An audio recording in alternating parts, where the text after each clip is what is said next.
And tonight from Rangers Ballpark in Arlington, Game 2 of the 3-game series, wrapping up the home schedule for 2009. The Rangers trying to win this series and take Tampa Bay for the second consecutive night.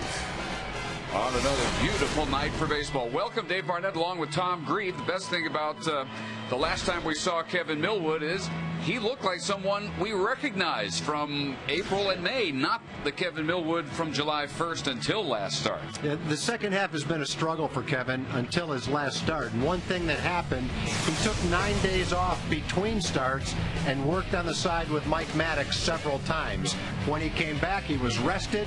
His mechanics were better. His pitches were better. He had much better command of his fastball. He kept the ball down through strikes. And you're right, looked a lot like Kevin Millwood. And he's got a tough matchup tonight against Matt Garza, one of the top 10 ERAs, one of the top 3 opponent batting averages in the American League. Julio Bourbon last night, his 6th 3-hit game. Remarkable considering it's all since August 8th, and he stole 2 more bases. Julio leading off again tonight. We'll have the lineup in the first pitch momentarily.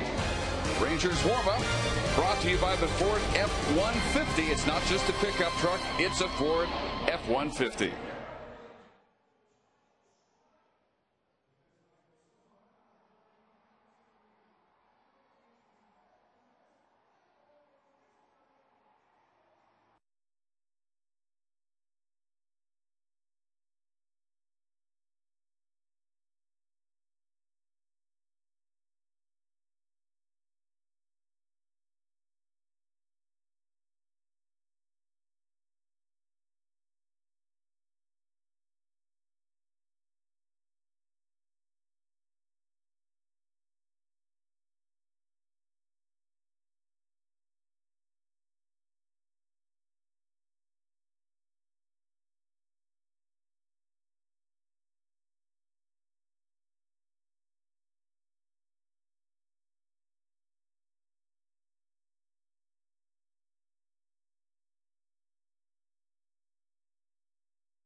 Ford F-150. It's not just a pickup truck, it's a Ford F-150. By Bud Light Lime, the drinkability of Bud Light with the refreshing taste of lime. And by Southwest Airlines. Go to southwest.com, grab your bag, it's on. Dave Barnett and Tom Grieve. Game 2 of the Rangers and Tampa Bay Rays. Game 1, an easy Ranger win for Ron Washington last night by an 8-3 count. And as we discussed about Kevin Millwood, he looked like a familiar face. So did Derek Holland last night, getting the win in 5 relatively strong innings, and only one tough one, the 3-run third. And the Southwest Airlines starting lineup for Tampa Bay tonight, pretty much the same as last night. It includes Evan Longoria, the third baseman, batting third and hitting .407 over his last 9 games. He had an RBI single in that 3-run Tampa Bay third last night, again followed by Zobrist, Burrow. Ibar at first. Upton moves up from 9 to 7. Greg's on, the former Ranger, catching tonight. The honored Navarro has the night off, and Aki Iwamura at second base as we look at the numbers on Kevin Millwood for the year. Good numbers. He's got a winning record, a nice solid ERA, 3.79. Been terrific at home, 7-3, a 3.21 ERA. Only given up 1 home run in this ballpark in his last 27 1/3. Pitched well with men in scoring position. Pitched out of a lot of jams. That's why his ERA is what it is. His ability to keep opponents when they're in scoring position to a 2.24 average. Coming off a 10-3 beating of the Oakland A's on Monday to start that series. Just his second win in his last 9 starts and just his third since July 1st. That covers 13 starts up until then. One of the best pitchers in the American League. He was working on 8 days rest. So on regular rest, we'll see if that affects him at all tonight. Yeah, he should be fine because he only threw 90 pitches in that game. Only walked 1 batter and much better command of his pitches. Bourbon, Bird, and Murphy again the outfield. Davis, Andrews, Kinsler, and Blaylock again the infield. With Pudge Rodriguez catching Millwood. And Jason Bartlett settles in, ready to get us underway. Paul Schreiber calling the balls and strikes tonight. Paul Noward is at first. Joe West, the crew chief, at second. And Ed Rapuado is at third. And right away, Millwood faces one of the toughest batters in the American League. Bartlett hitting .318. That is 7th in the league. He has a great chance to become just the second Ray to finish in the top 10 in batting. Only 1 for 12, as you see, against Millwood. Only Ray ever finished in the top 10, Aubrey Huff, and it was a while back in 2003. And Millwood starts him with a strike.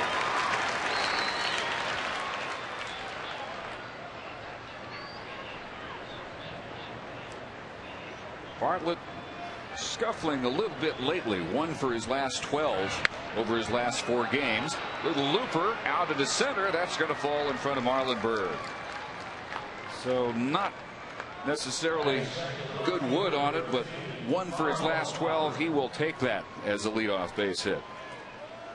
In Kevin's last start, one we referred to that gave him the 8 days rest, he'd done a lot of work on the side, improved his mechanics, had better balance, was a little more upright instead of leaning back a little bit. That gave him better balance, and it was very obvious because his fastball had much better command, good life, better velocity too. He was throwing a little bit harder, and his breaking balls were sharp as well. Prior to that, a lot of fastballs were staying up and out of the strike zone, didn't command it very well. Big difference in his last start. 1-1 to Carl Crawford, hitting .304. 300 every day since May 2nd for the native of Houston.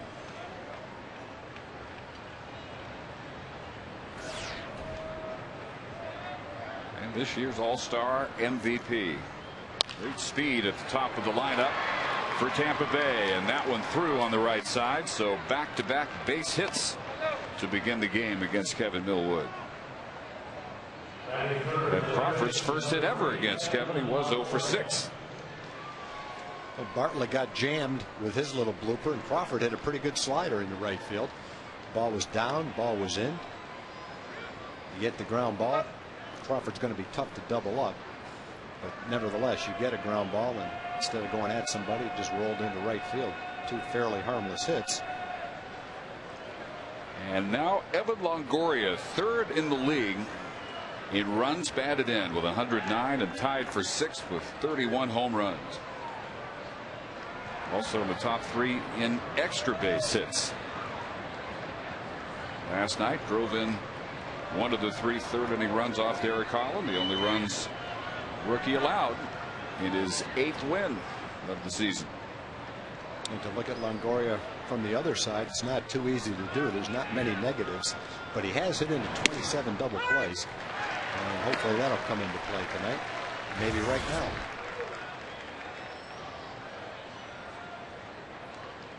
One key Monday for Millwood was the return of his comeback pitch, the one that starts inside against left-handed hitters and then at the last second comes back over the inside half of the plate. 0-2 ahead of Longoria. We'll see against the left-handed portion of the Tampa Bay lineup tonight whether that pitch continues to behave for Kevin.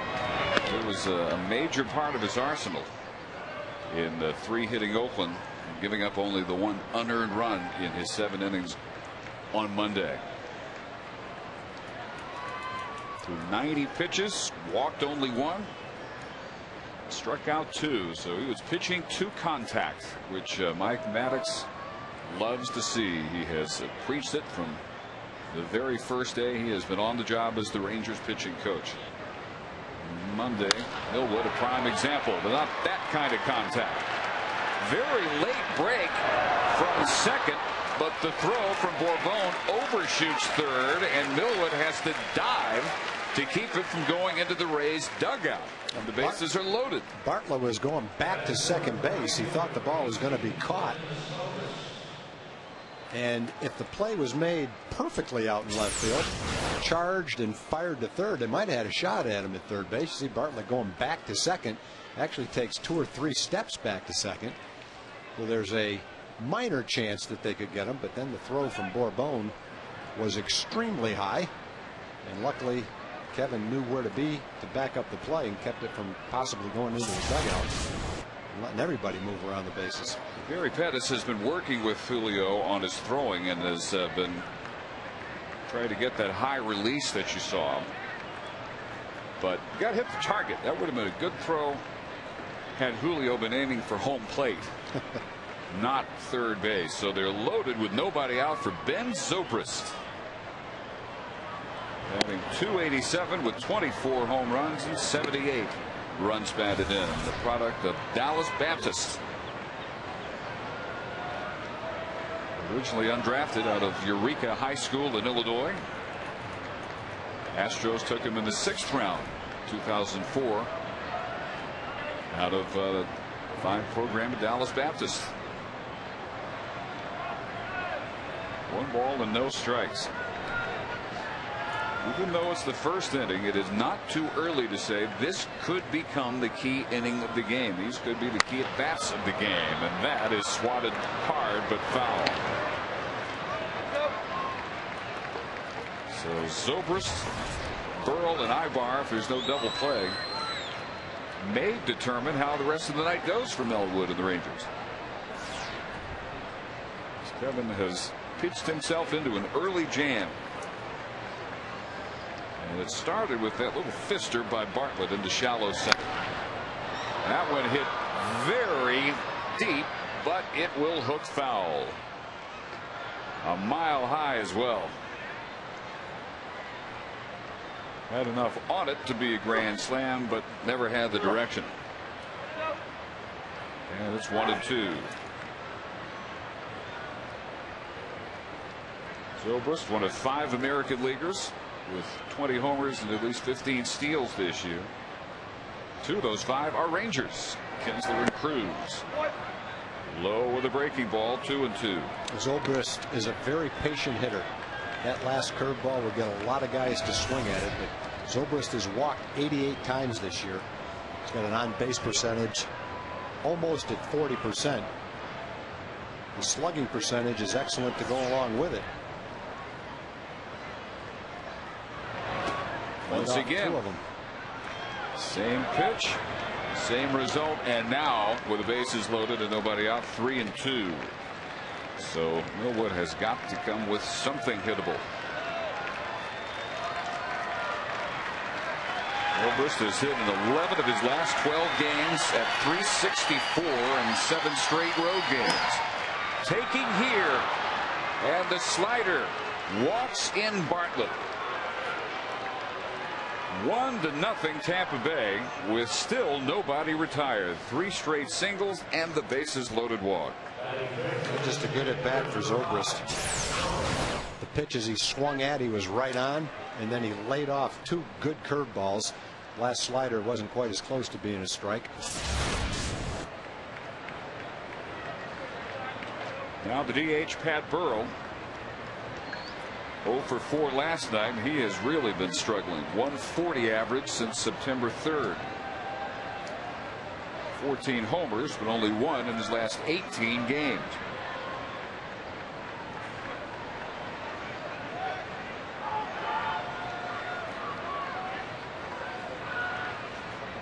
Big trouble right away against Kevin Millwood. Going after a 2nd straight win. Double play ball here. Out at the plate at first base. Exactly as ordered. Well, as Dave Campbell would say, that's the Lawrence Welk double play. A 1 and a 2 and a 3. I laughed when I heard him say that a long time ago. I would never say that without giving credit to him, even though I don't know that he originated it. But that's exactly what Kevin needed after walking in a run, bases loaded, still nobody out.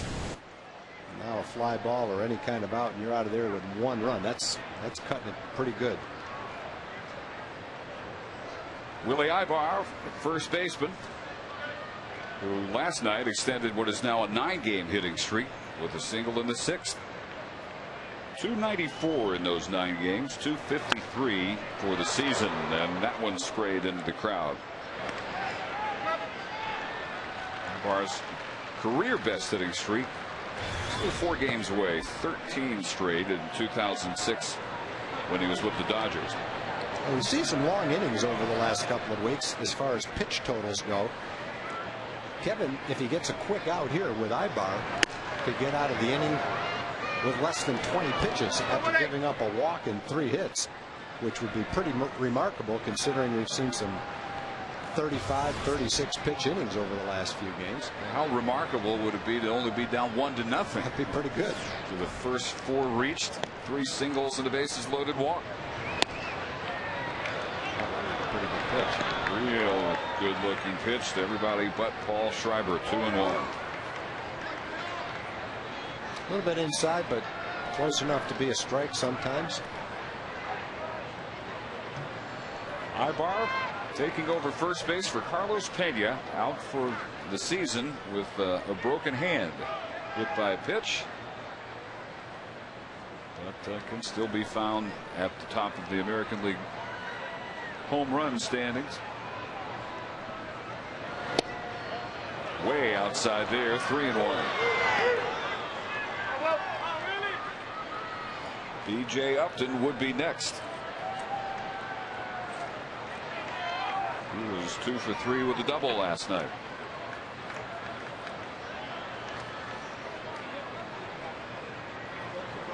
Twenty pitches now, 11 strikes, 9 balls for Millwood.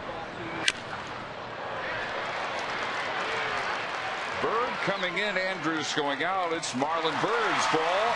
And what an escape job by Kevin Millwood after 3 straight singles and a walk to begin the first. Double play, 5 all. He's out of it.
Could be much worse. Boy, could it. 1-0 Tampa Bay. Kevin Millwood pitches his way out of a major early problem. And the Southwest Airlines Rangers batting order. Bourbon, Andrews, Hamilton again at the top, followed by Bird, Blaylock, and Ian Kinsler, who made some history last night, finally getting that 30th home run to become just the third second baseman in history to have a 30-30 year. And two of them are Rangers, Alfonso Soriano and Brandon Phillips, the other two. Look at the scouting report on Garza. It doesn't look like a very good season if you just look at his win-loss record. But his ERA is terrific at 3.70. Got a lot of strikeouts. His opponent's batting average is about as good as it gets. It's only a couple of points lower than the first place guy. He's pitched well against the Rangers, including a complete game shutout last year. In fact, he squared off against Kevin Millwood in that ball game. Well, this kid's one of the best, 25 years old, and one of the best young pitchers in the league. They just haven't scored any runs for him. He's had the worst run support of any pitcher in the league. So don't go by his win-loss record. Go by his stuff, and his stuff is top of the line. Julio Bourbon looks at the strike, 1-1. Matt Garza's run support is exactly what his ERA is. 3.7. Yep. Guess he should be a 500 pitcher then. And the ERA is exactly where it ended last year.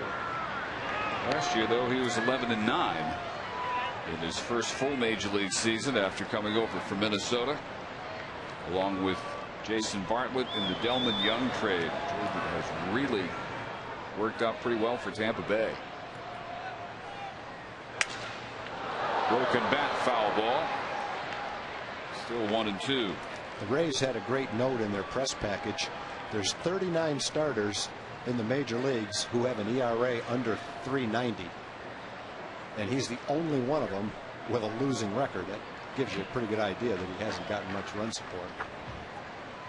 Yeah, and you'd think that a lot of that has to do with unlucky matchups. Could be. Going up against a lot of aces from other rotations. Yeah, I don't think it's anything personal between him and the Rays hitters.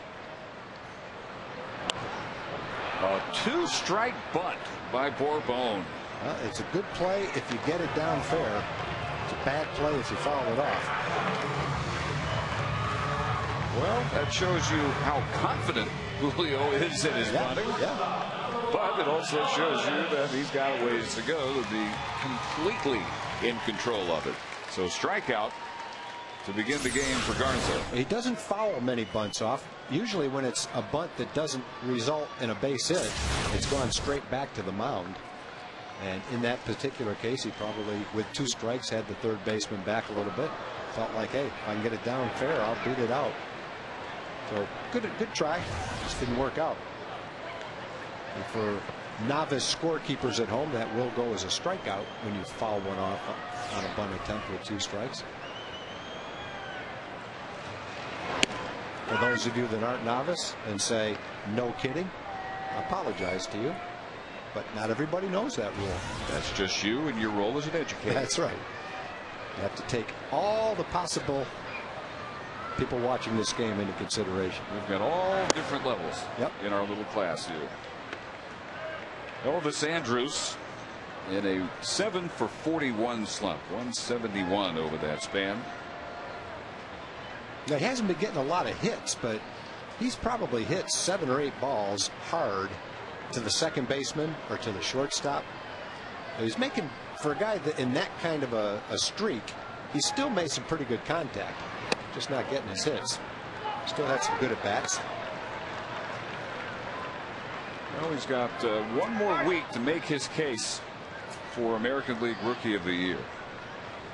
And just coming back from Oakland, we saw Andrew Bailey, who may well be the winner if Elvis isn't. Elvis showing bunt, but gets a much better result than Julio Bourbon. A one-out walk. And he's aboard for Josh Hamilton, who returned last night. Welcome sight in the lineup, although he didn't have the night he hoped to have. He was 0 for 4. Did drive in a run on a fielder's choice. He swung at every pitch until his strikeout in the 8th inning, his last at bat. Took a ball there, still struck out. And Ron Washington had said before the game what he hoped to see from Josh, especially early in the game, was taking a few pitches, kind of giving himself a chance to get back to the rhythm, and swings at the first pitch here, right at Upton for out number 2. Yeah, and when you have a reputation of swinging at the first pitch, and I'm not saying Josh has that reputation, but being a power hitter, you don't always get that first pitch fastball that you're looking for.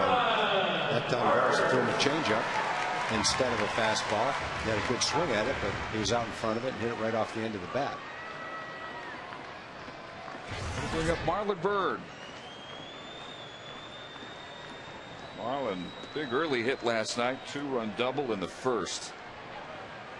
Then walked and scored in the third for the third run in the 8th inning. On board for that history-making Ian Kinsler home run. A 3-run shot that completely put the game away for the Rangers and Derek Holland. Now to talk before this game in Ron Washington's office about how much he wants Marlon Byrd to return next year. The Rangers can come up with enough money to re-sign him, as he has delivered in just about every opportunity to produce, it seems, over the year. He brings so much to the table, on the field, off the field, his attitude, style of play. He busts it on every single play, even if it's a ground ball back to the pitcher. I think if you talk to the players, they would echo exactly what Ron said. He's a terrific teammate. They'd love to see him back as well, but there's a business side of baseball, and you just have to see how that all plays out. Well, there's no question that people around baseball have taken note of the season that Marlon has had here in center field. Position that is always one that just about every team, it seems like, would like to improve. There are this few superstar center fielders. Then there are teams that would love a Marlon Byrd, who's not necessarily a superstar, but very solid. And defensively, I mean, how fortunate are the Rangers that it turned out he could play defensive center field as well as he has. Almost error-free, and he has made spectacular catch after spectacular catch out there. I don't think there's many outfielders in the league who can charge a ball and dive for it better than Marlon. Gets a good jump, he's aggressive, and he comes up with him, boy. Can catch up to that 94-mile-an-hour heater, and it's a full count now.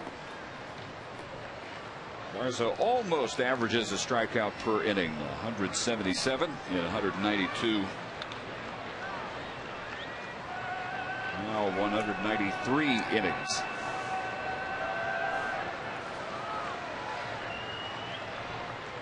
Andrews going from first,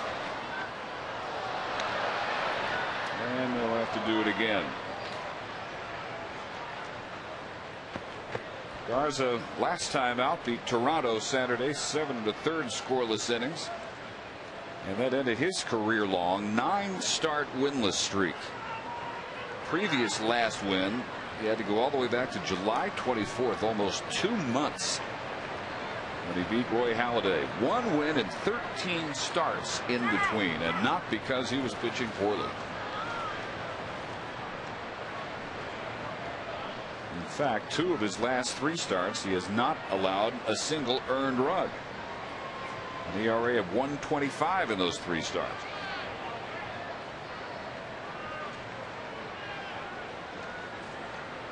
Andrews again takes off, and again Marlon fouls it back off the roof of the press box.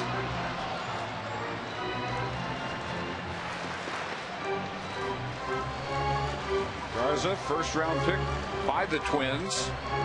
25th overall out of Fresno State. 2005. He was the WAC pitcher of the year in his hometown. Played quarterback at Washington Union High in Fresno.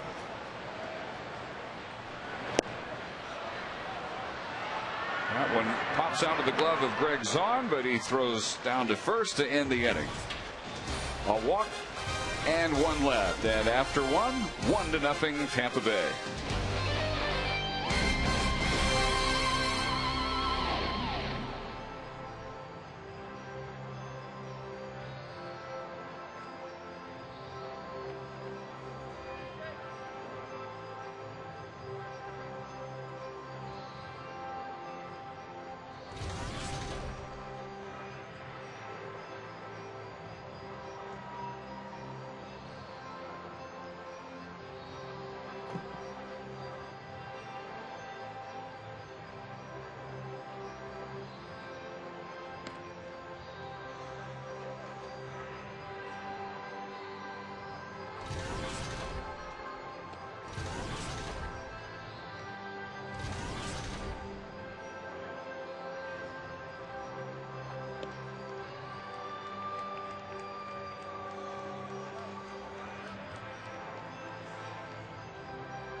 Back at the ballpark in Arlington, we head to the second, and Tampa leading Texas 1-0. Dave and Tom, guess who we have in Community Corner? Why, it's Commissioner Max Feener of Salvation Army here to tell us about all the great things you guys have done, not only in the Dallas-Fort Worth area, but also Arlington. Well, thank you, Jim. It's good to be here tonight and to share with you about what the Salvation Army is doing in every zip code, actually, here in the Dallas-Fort Worth Metroplex.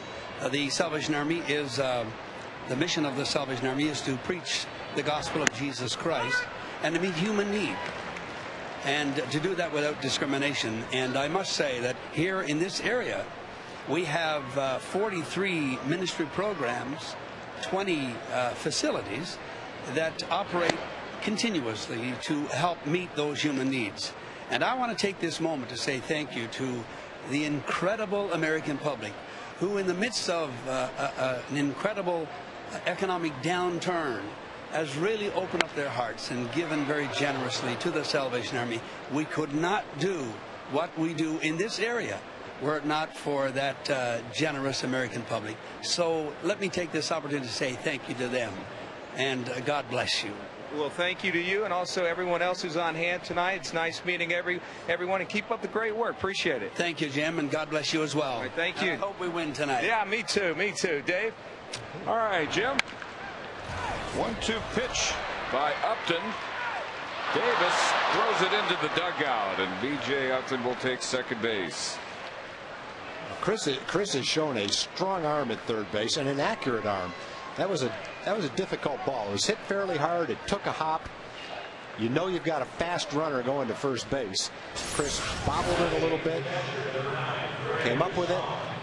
Looked like he was under control to make the play, but the ball just sailed on him, got away from him, and went as an error. Accurate throw would have been in time. Yep. Because it was so hard hit, even against a fast runner. So on the air, Upton at second base, and again, right away, Kevin Millwood will face a scoring opportunity. Allowed only one run in the first, despite game opening singles by Bartlett, Crawford, Longoria, and then a bases loaded walk to Zobrist. Here is Greg Zahn, a much traveled catcher who 10 years ago was Pudge Rodriguez's backup in Pudge's MVP season here.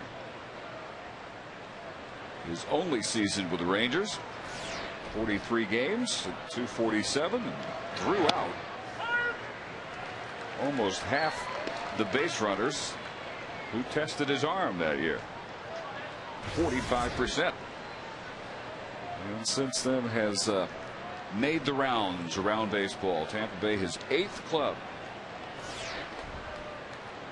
He left here to go to Detroit in one of the biggest trades in Ranger club history, the Juan Gonzalez trade. 2 balls and a strike.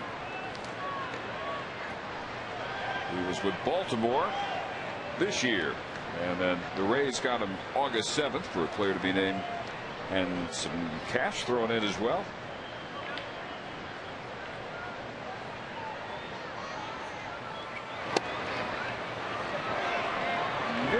Nibbling a little more than you'd expect against a 38-year-old backup catcher here.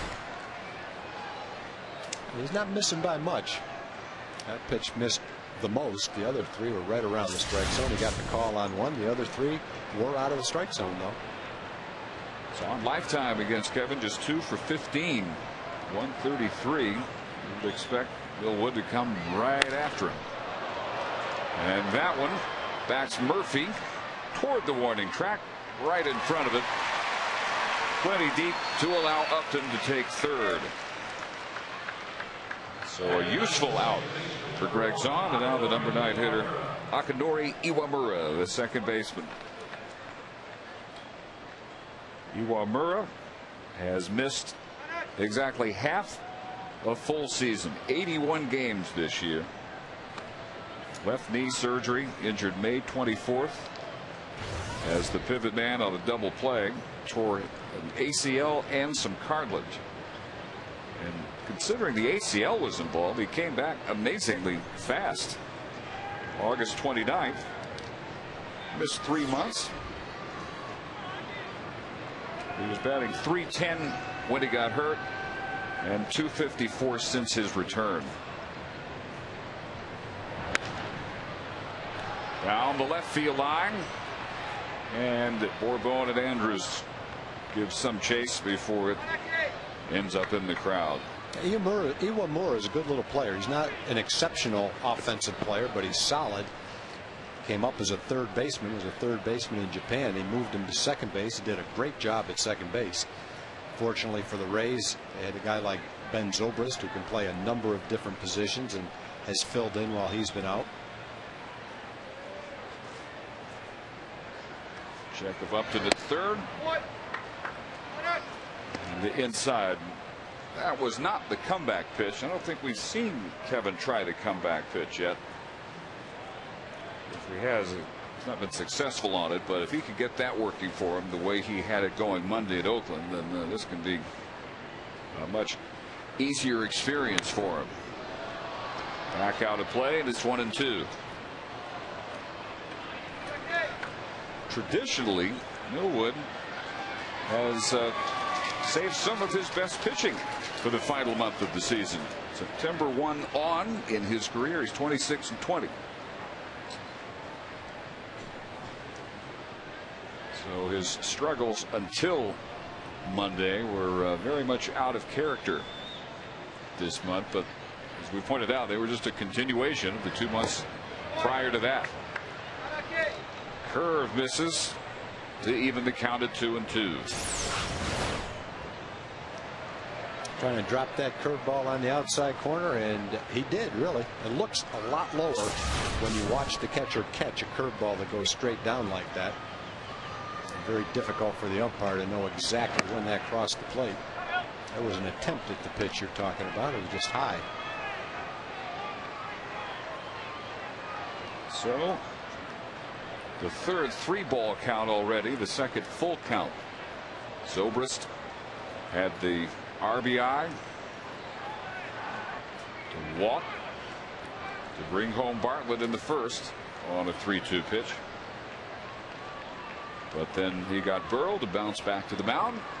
So Millwood could start the 1-2-3 double play, and then Ibar flied to center.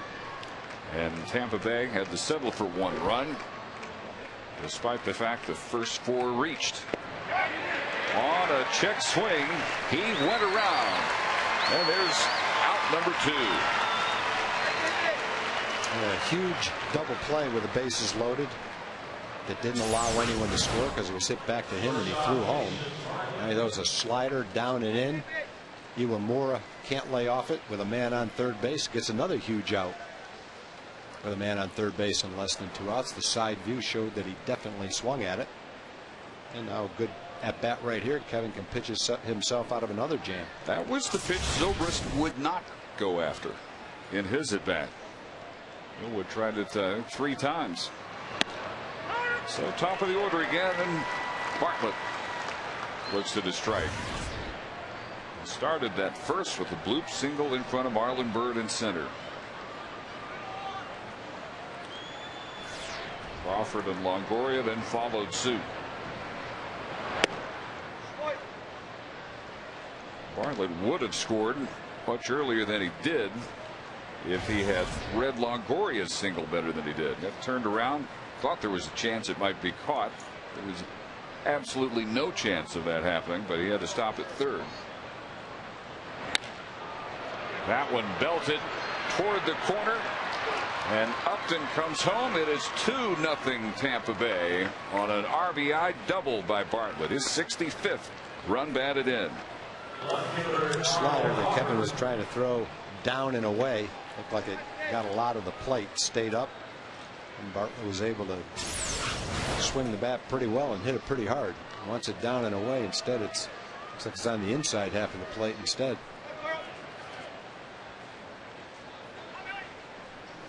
Well, that's already 4 hits for Millwood, who allowed only 3 in his 7 innings in Oakland. So far, this is in no way a continuation of that success.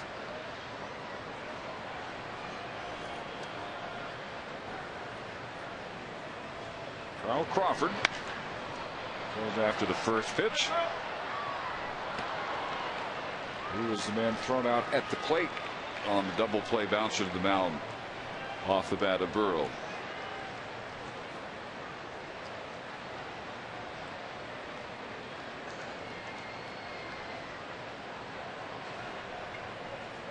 Crawford at 59 stolen bases, 1 away from what would be both a career high and a Tampa Bay club record. Second in the league in steals behind Boston's Jacoby Ellsbury.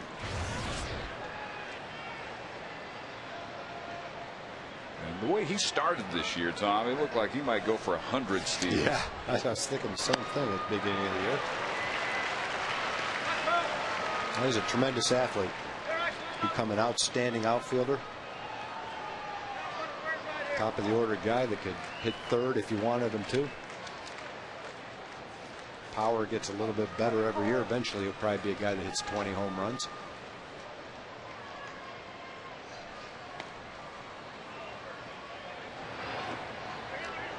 He's blocked by Pudge. And it's 2-2. Crawford successful on his first 30 stolen base attempts this year, but 29 for 44 since then.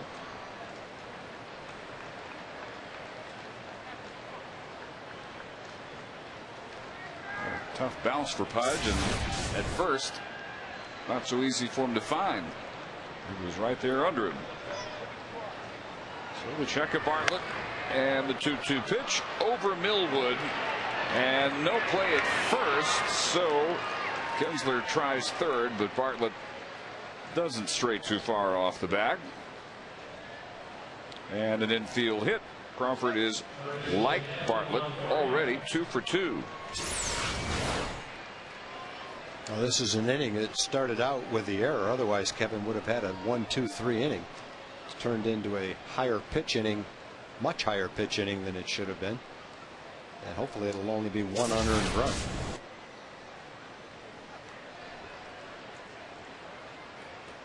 Infield hits. Crawford in the top 5 of a very speedy group. So for the second straight start, Millwood has been victimized by something the Rangers been very good at this year, avoiding an unearned run. And strike one to Longoria, who singled sharply to left in the first.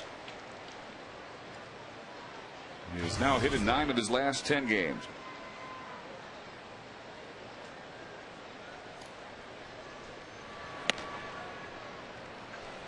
Last year's American League Rookie of the Year, 7th unanimous winner of that honor. And the first since Nomar Garciaparra in 1997.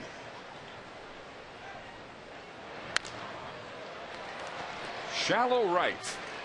On comes David Murphy, and that ends the inning. An unearned run, along with 2 hits and 2 left. 2-0 Tampa in the middle of the second.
Tim Tebow left the game, helped off the field. Dave Barnett with Tom Breed. Tampa Bay 2-0 as the Rangers will send Blaylock, Kinsley, and Murphy to the plate in the bottom of the second against Matt Garza, who struck out 2 around the walk of Elvis Andrus in the first. A 19-pitch inning. Blaylock, 25 home runs, 66 runs batted in. One of 5 Rangers with 20 more homers this year, and he looks at a strike. Only 2 teams with as many 20 home run men. Well, the Yankees have 7, and in the other league, the Phillies also have 5. 0-2 to Blaylock. 8th straight start at first base, with Chris Davis at third base all of those games. It had been a combination of Omar Vizquel and Esteban Herman taking over third, while Michael Young's slow healing hamstring stays on the men. But now the last week plus, Ron Washington going with more offense at the corners.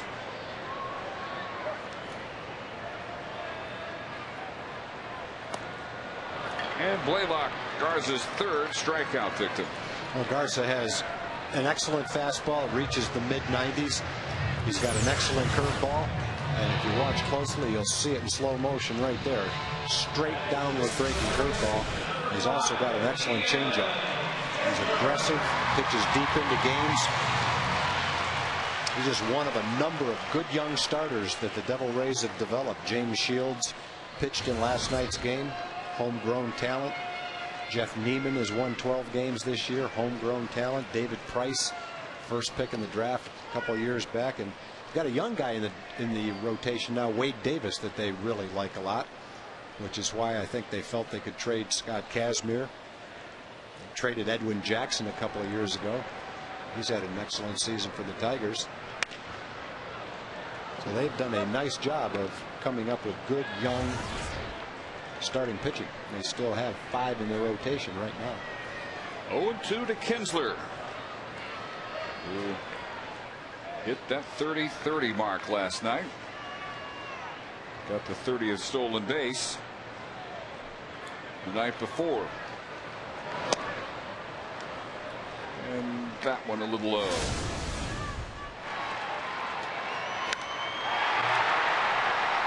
Give it a little Sammy Sosa hop and a skip. That's been a long time coming. He was happy. I think Michael Young was even happier. Yeah, I think he was too. After the game,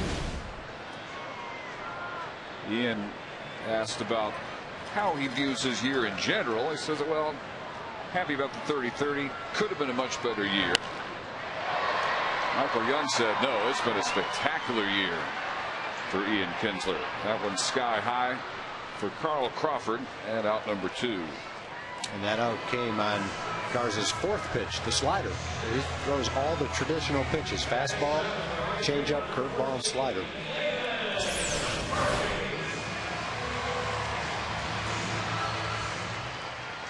Kind of a hanger, too. Yeah, he had a good swing at it. He just got underneath it. So 2 outs, and David Murphy looks at a curve for a strike.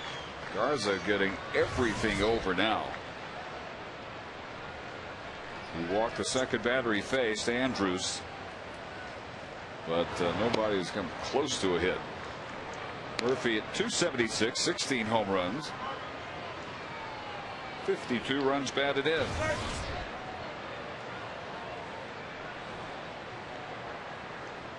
A 6-game hitting streak. He is at 429 in those 6 games. 9 for 21. 3 of the 9 hits have been doubles, and he's driven in 6 runs, scored 5, walked 4 times. He's really emerged as just an all-around professional hitter after he weathered his 0 for 23 start. And that one will stay up for Upton.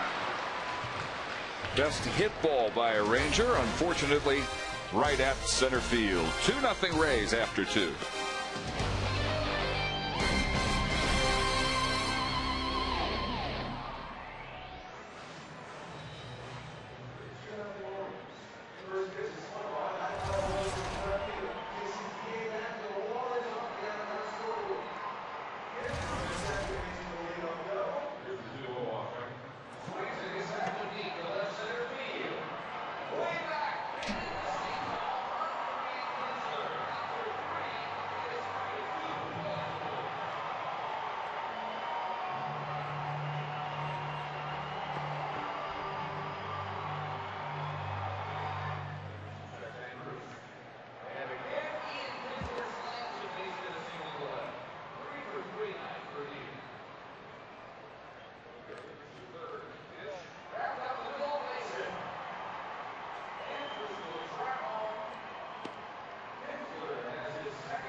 Ford leaderboard shows how good a year Kevin Millwood has had here at Rangers Ballpark in Arlington. Only Kenny Rogers has had a lower ERA in the 2nd year of the ballpark's history. Overall 379, but here at home a 7-3 record. in his 14 starts. Down here 2-0. Ben Zobrist drove in the first round of bases loaded walk to score Jason Bartlett. First of 3 straight singles to begin the game for the Rays.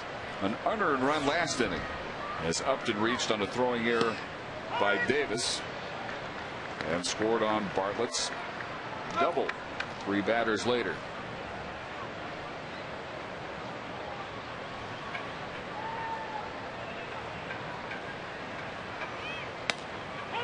You look at the Rays and you know that Longoria is an outstanding power hitter. He's had 44 doubles and 31 home runs, but Zobrist has a slugging percentage that's only 10 points lower, 520 to 530, a much higher on base percentage.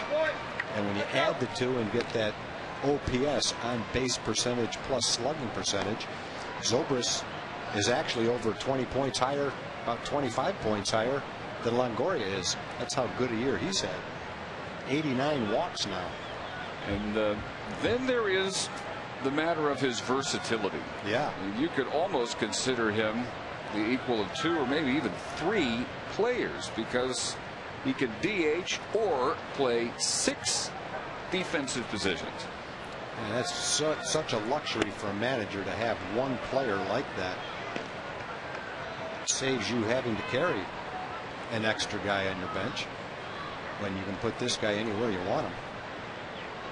He hasn't played every day either. He's only played in 143 games. Otherwise his numbers would be even higher. Millwood charges the chopper, and for the first time retires the first batter of an inning.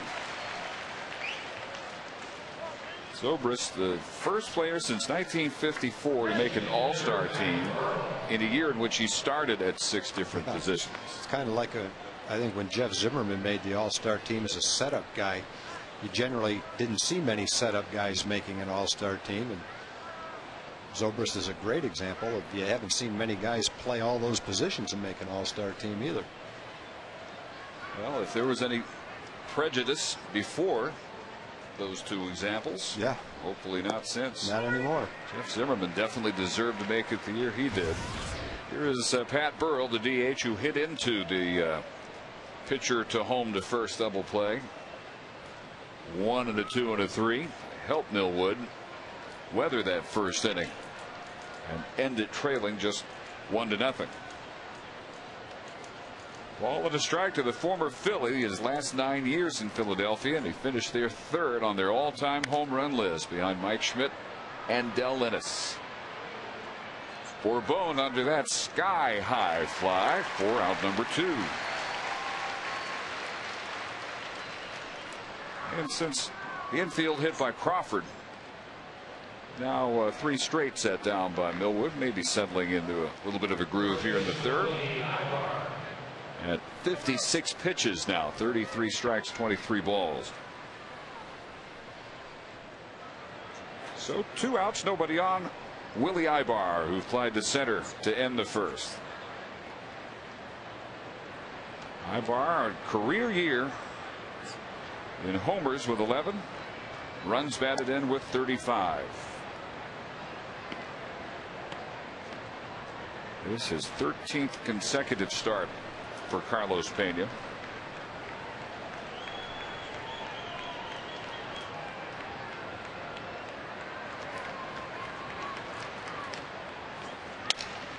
Ouch. Broken bat.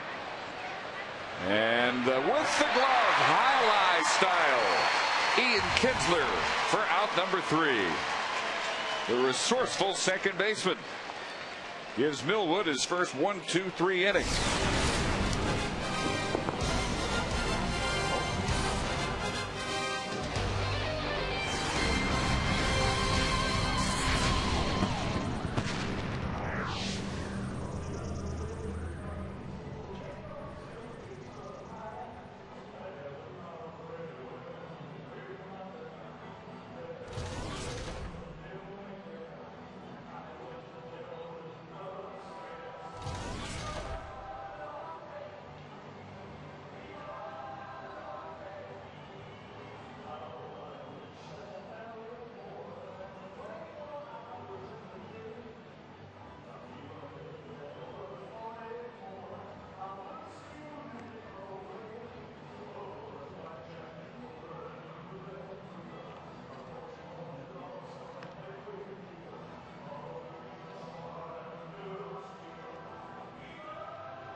isn't it?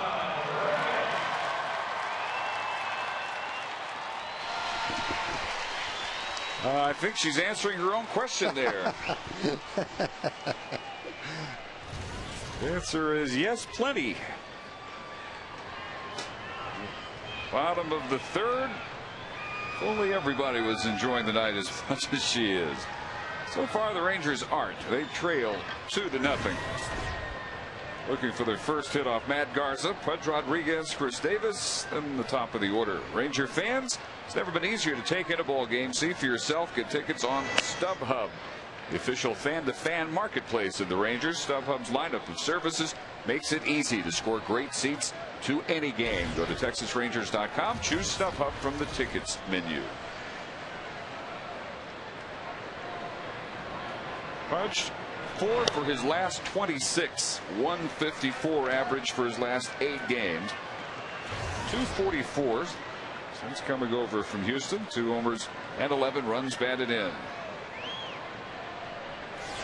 Well, hoping to end that slump tonight. Among the Rangers, he's probably handled Garza better than anybody. 4 for 13, a 308 average in their previous meetings.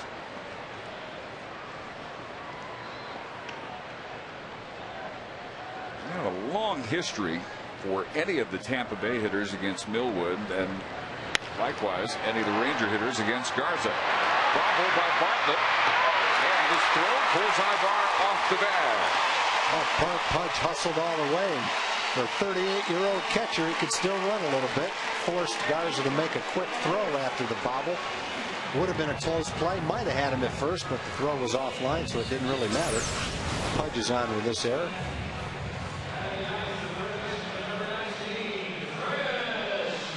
Eighteenth error for Jason Bartlett.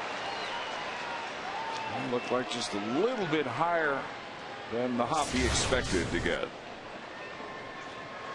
Even so, he had time with an accurate throw, which he could not provide. Chris Davis now at 220, 20 homers, 54 runs batted in.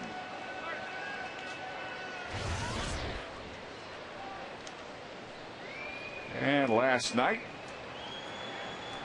a 406-foot shot into the upper deck in the second inning for his 20th home run. To become the 5th Ranger with at least that many. 5th time in Ranger history they've had 520 home run men.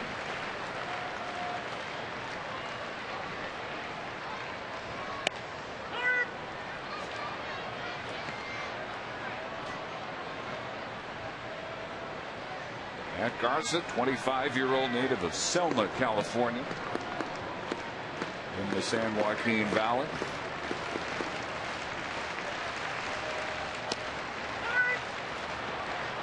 But he never really seriously considered anything but Fresno State as we look at Davis's upper deck blast last night.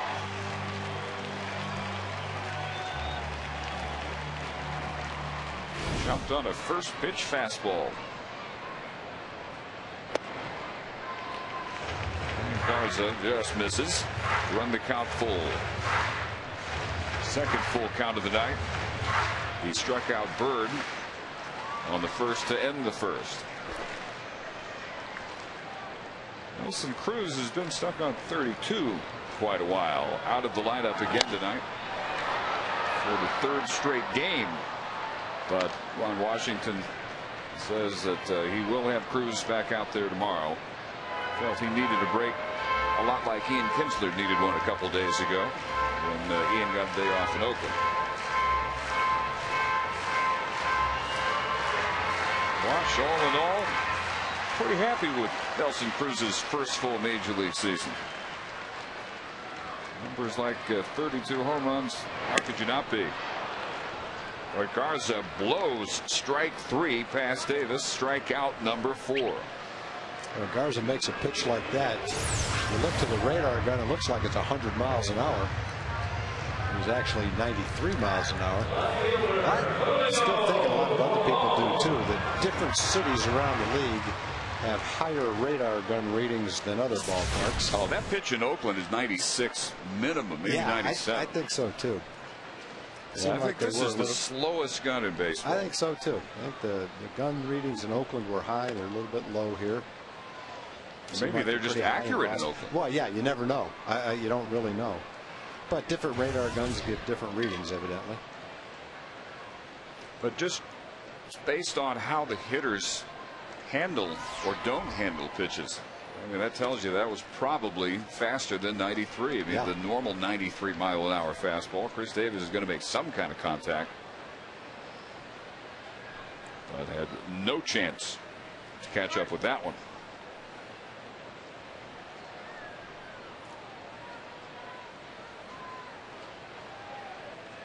Seven in a row set down by Garza.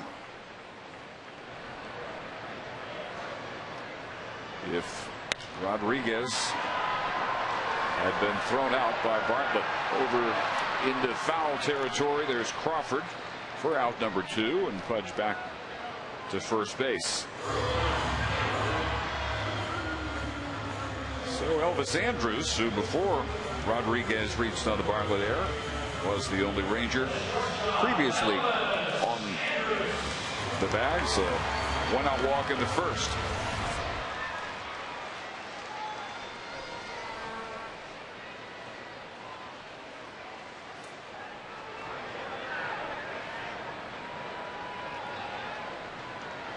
Garza, 9th in the league with a 3.70 ERA.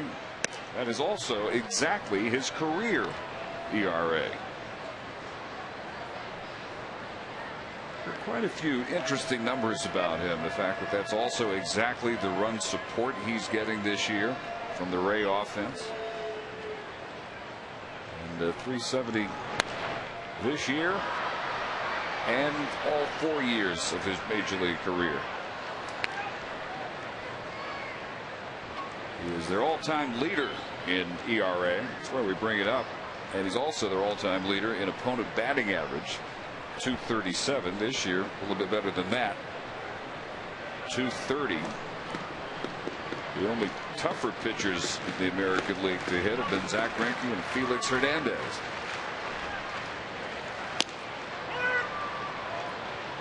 Good slider there. 1-2. This is third start of the year against the Rangers. He lost here on July 5th, 5-2 to Tommy Hunter. And a little check swing bloop. That is trouble in right field. Bounces in front of Zobrist, and the Rangers have their first hit. Pudge all the way around to third. And now Rangers on the corners with 2 out for Josh Hamilton. Pretty good pitch. Just trying to make some contact on that slider. Sliced it into right field.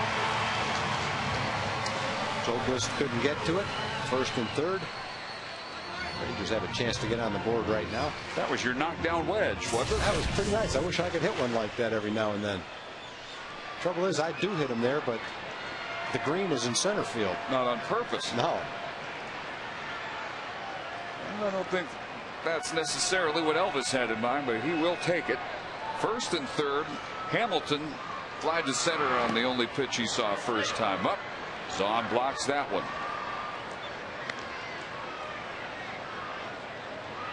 Josh returning last night after a series of 4 epidural shots to knock back the discomfort in the pinched nerve in his back, which he traces all the way back to May 17th when he ran into a wall in a game here against the Angels. 1-1. Not the only time he's had a negative encounter with a wall, and he says there's no way I can change my style of play. He's DHing now, but eventually he's going to be back out there, and he's going to play the same type of center field or right field wherever he is. Andrus off with the pitch, and he'll have to go back to first. 1-2. And Ron Washington says long term he would like to get Josh Hamilton out of center field. If Marlon Byrd returns next year, then that's easy. Can play Marlon most of the time in center, Hamilton most of the time in right, and occasionally in center. That would be the ideal.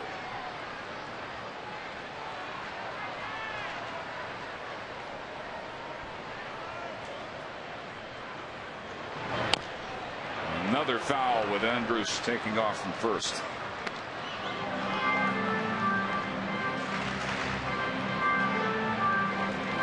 Talking to Josh radio pregame show yesterday, and he said he has long ago abandoned any individual goals he had for this year because of all the injuries and all the sitting out.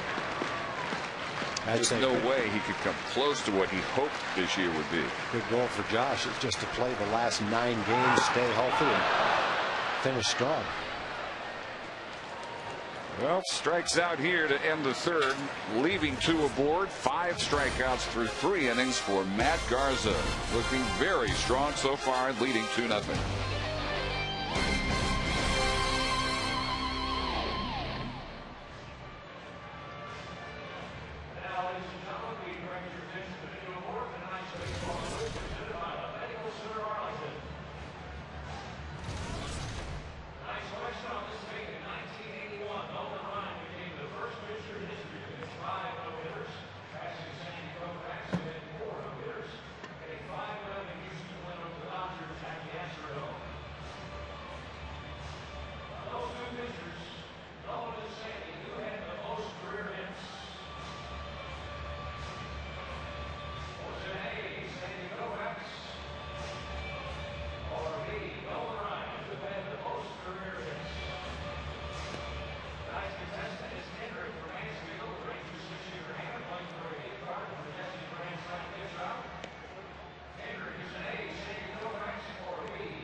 We head to the 4th inning. Tampa still leading Texas 2-0. And hey, I tell you what, Dave and Tom, a lot going on in the upper home run porch. You got Abilene Christian well represented in town for a birthday party. Check out this cake.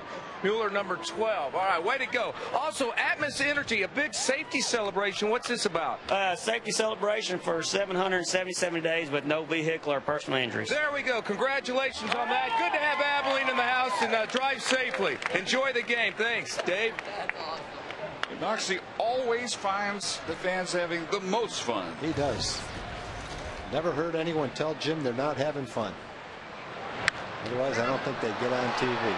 B.J. Upton fouls the first pitch out of play. Reached on the air by Davis. Leading off the second, scored an unearned run on a double 3 batters later by Jason Bartlett.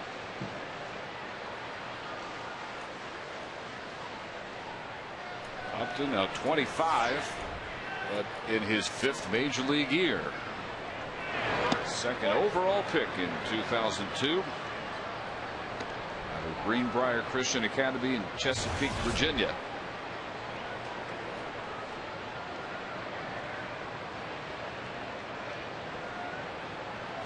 He has really enjoyed Texas pitching over the years. 326 career average coming into this year, 396 average here at this ballpark.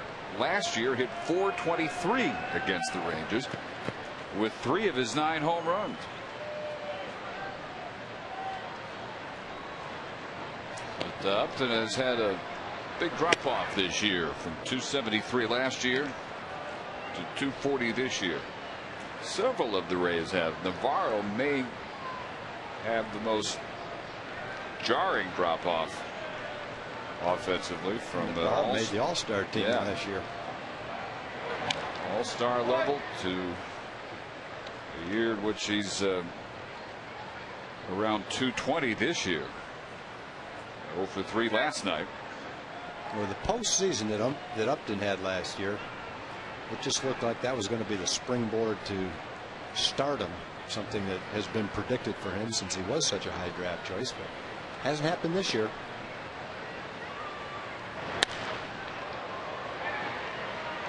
Behind second base, thrown out by Andrews.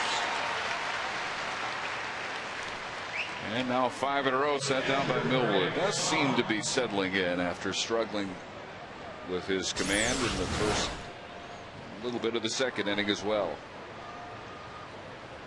And they've had some hits off him. One of them was an infield hit. There's been a couple of soft singles to center field. The run in the second was an unearned run after the leadoff error. It's been a little bit better than the overall line might indicate. Here's Greg Zahn, who flied to right his first trip. Last year, Tampa Bay, one of the great stories of worst to first season in baseball history. 97 wins, all the way to the World Series. This year, they still need 4 wins just to guarantee a winning season. And last year was their first winning season ever.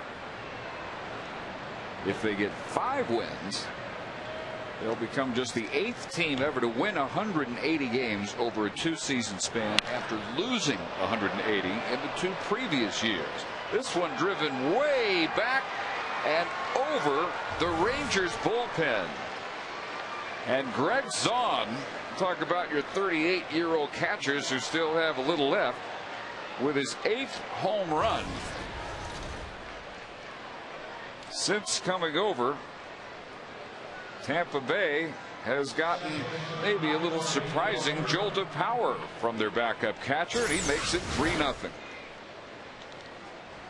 Well, Zahni's uncle is Rick Dempsey, and Rick Dempsey played something like 23 years, played well into his 40s. So Zahni, who knows, with the gene pool that he's from, he may have 5 or 6 years left. Iwamura out number 2 on the line drive to Bourbon. And Aki now 0 for 2. 414 feet on the home run by Zahn. Well, you hit it over the bullpen. You have really put a shot out there. This is 377 just to get it to the front wall of the pen. That home run for Zahn is 4th since coming over from Baltimore.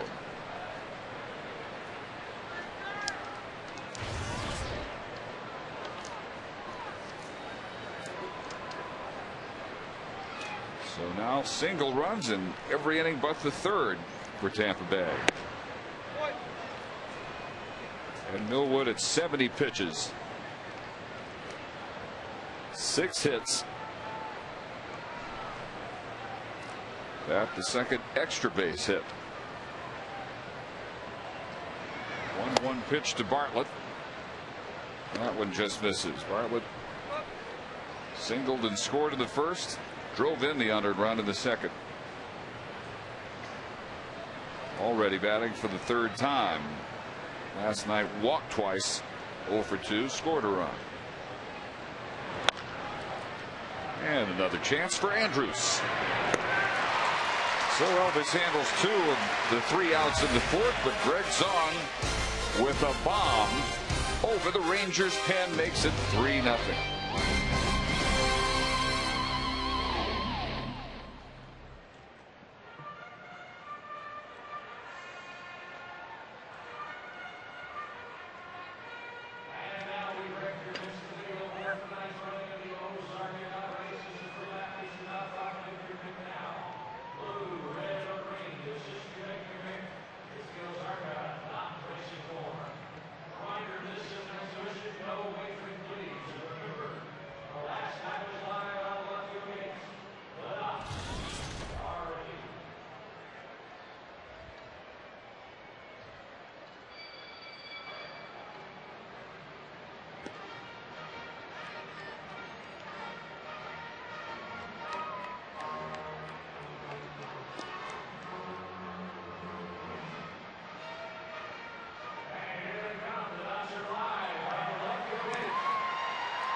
Texas Rangers baseball is brought to you by the Ford F-150. It's not just a pickup truck, it's a Ford F-150. And by Southwest Airlines. Go to southwest.com, grab your bag, it's on. Dave Barnett with Tom Grieve. Bottom of the fourth, and the Rangers trailing 3-0 with only one hit so far and only 3 base runners against Matt Garza, 25-year-old Tampa Bay right-hander, going for his 9th win of the year against 10 defeats. Bird, Blaylock, and Kinsler, 4, 5, and 6 hitters. Bird and Blaylock both struck out their first time, and Kinsler flied out. Elvis Andrus has reached twice. One the other. Rodriguez on it air. This is a deep shot, and it is in the bullpen. Number 18 for Marlon Byrd, and the Rangers are on the board.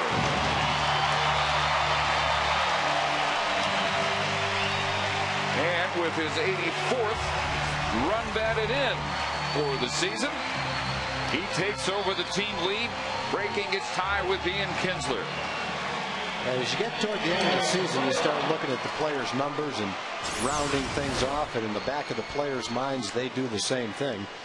And with a good last week of the season, Marlon could hit 20 home runs, knock in 90 runs. And if he does that, it would have been a terrific. It's already a terrific season, but it'd be nice to end up with nice round numbers like that. He had 43 doubles, couple doubles, give him 45 doubles if you wanted to round that off.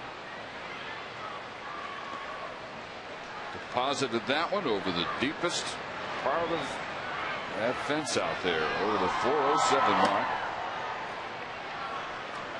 And the estimate is 408 feet. Looks like it cleared by more than 1 foot. I think it did too. I'd have to say 414 myself, 415. I'd say 414 and 6 inches. Okay, that's with the difference. A little more precise. Yeah, to hit it 408, you pretty much have to come straight down and miss the fence by a foot. If it's 408, B.J. Upton is at the wall, leaping to try and rob you. Yeah, because he can definitely go that high. And then he took about 2 steps and gave up immediately. 2-2 to Blaylock. Before last night, Hank had the only 2 Texas home runs over an 8-game span.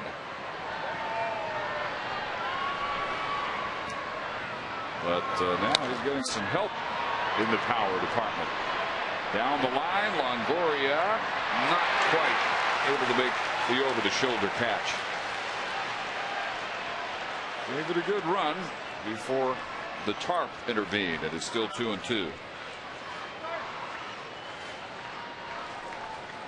Marlon Byrd, before the game, he was asked before the year what would he have thought of his chances of being the Rangers' RBI leader in the final week of the season. A pretty good answer. Full count now to Blaylock. He said, if you had told me I would be our RBI leader, I would think we must be in last place. Far from the case, obviously. Yeah. Yeah, you know, let's face it, when the season started, Marlon was close to being the 4th outfielder. That was a good fastball down and away. Strikeout number 6. Same pitch he tried to get Blaylock on. It ended up ball 3. It seems pitch number 7 is outside, but it's outside because of the nice movement that it had. On the outside corner when Hank committed to his swing, and then that tailing action of the pitch brought it that far outside. That's why he couldn't quite reach it. Ian Kinsler, first time up, flied to left. That's a good hard slider right there. But you combine that with the other pitches he's got, you can see why he's so tough to hit. Bottom of the 4th at Colorado. St. Louis 3 and the Rockies 3. Cardinal win clinches the National League Central. And they have Adam Wainwright going after his 19th win against 8 losses.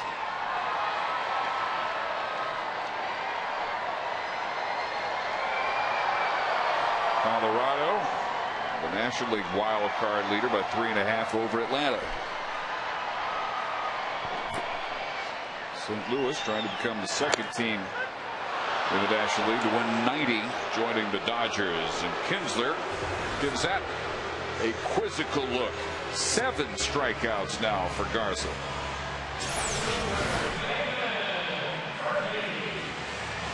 It hit the glove, but wasn't quite a strike.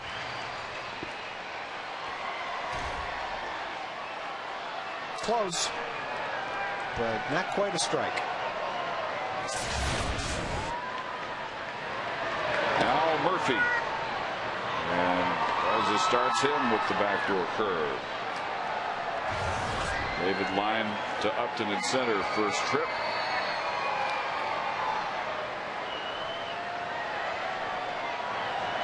The last 3 outs for Garza, all on strikeouts, 4 of the last 5.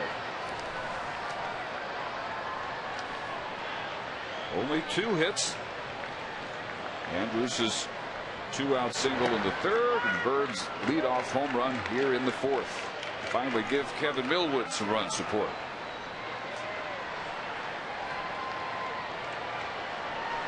This would be pitch number 70 for Matt Garza. 45 strikes, 24 balls so far. Only 1 walk. Andrews in the 1st. Right back to him. That'll do it for the Ranger 4th. But they end the shutout with Marlon Byrd's 18th home run of the year.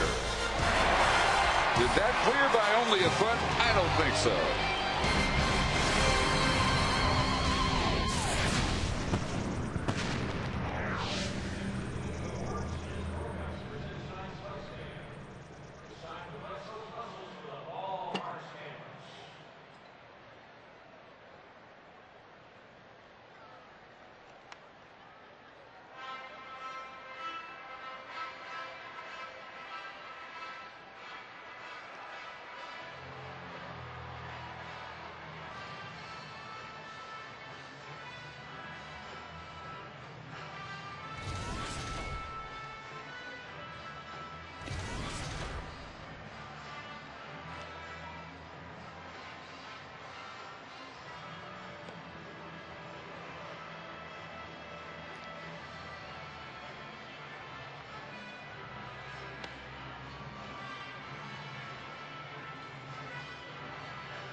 Catch all the action of the 2009 Major League Baseball postseason on Fox and TBS. The excitement begins on October 7th with the Division Series on TBS.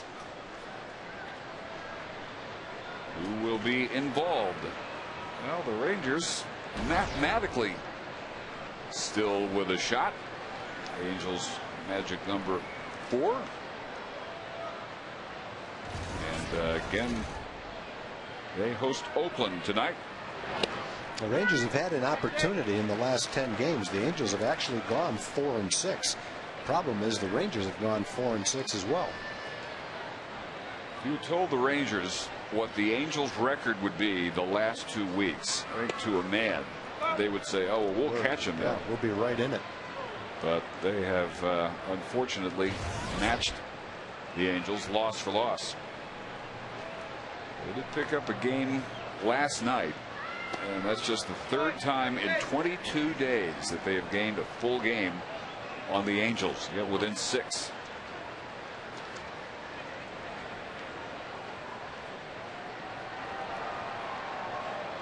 But unfortunately, only 9 to play.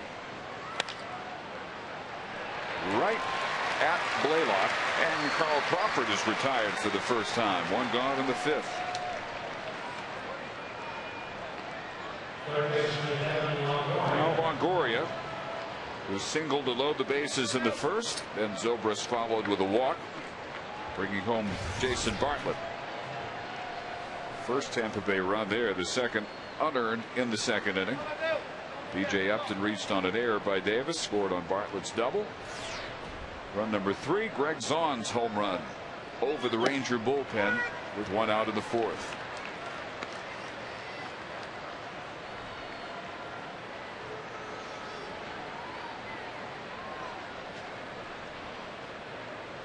Longoria, 31 home runs, tied for 6th in the league, and 3rd in runs batted in with 109. Mark Teixeira, 119.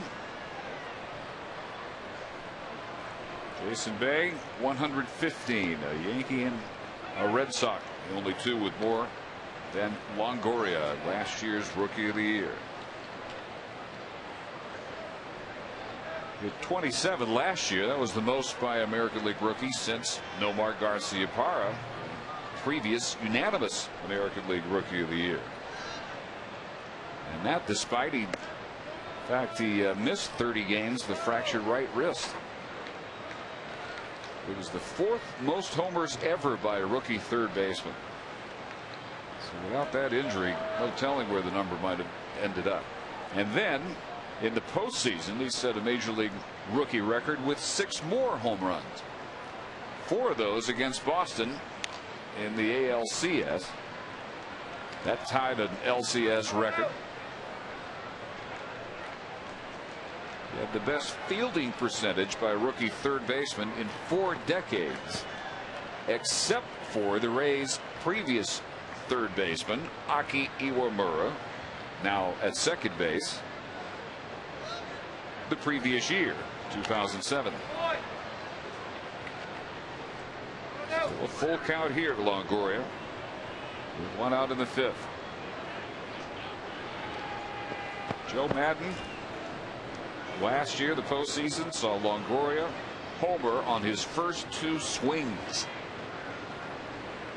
Only player to homer their first 2 postseason at bats had been Gary Gaetti, Longoria's hitting coach at AAA Durham before he made the move up to the Rays. And he takes the walk here, aboard with 1 out for Ben Zobrist, whose bases loaded walk in the first gave Tampa Bay this lead. They have held it ever since.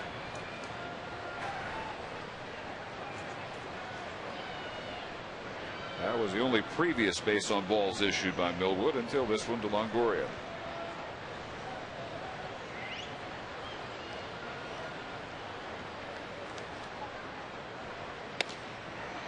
Then Zobrist, with 12 home runs last year, 4 in the final 4 games of the regular season at Detroit. Power burst that really came out of nowhere, but helped Tampa Bay secure the American League East. Behind Longoria, but still loves that snap throw. It's a harder play for a right-handed first baseman because it's a more difficult tag. Left-handed first baseman, you can just slap the tag down. There was some air between Longoria and first base. You see how far Hank has to come with that glove to make the tag. Right to Andrews. Longoria didn't have enough time to stray far enough off first for that to turn into a double play. Dustin Nippert now up and throwing for the Rangers. Millwood at 85 pitches through 4 2/3 innings. Kevin, the first 2 months of the season virtually guaranteed to give you at least 7 innings, quite often 8 innings. But since July, more often than not, 5, maybe 6 innings has been his maximum, which made Monday in Oakland look all the more impressive. 90 pitches and an efficient 7-inning 3-hitter. And the Rangers 10-3 win That opened what would be a split 4-game series. And Oakland, the only team to win the season series in the division over Texas. Pearl hits into the inning-ending force. And after 4.5, still 3-1 Tampa Bay.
The other coaches acted like they didn't even hear it. Wow.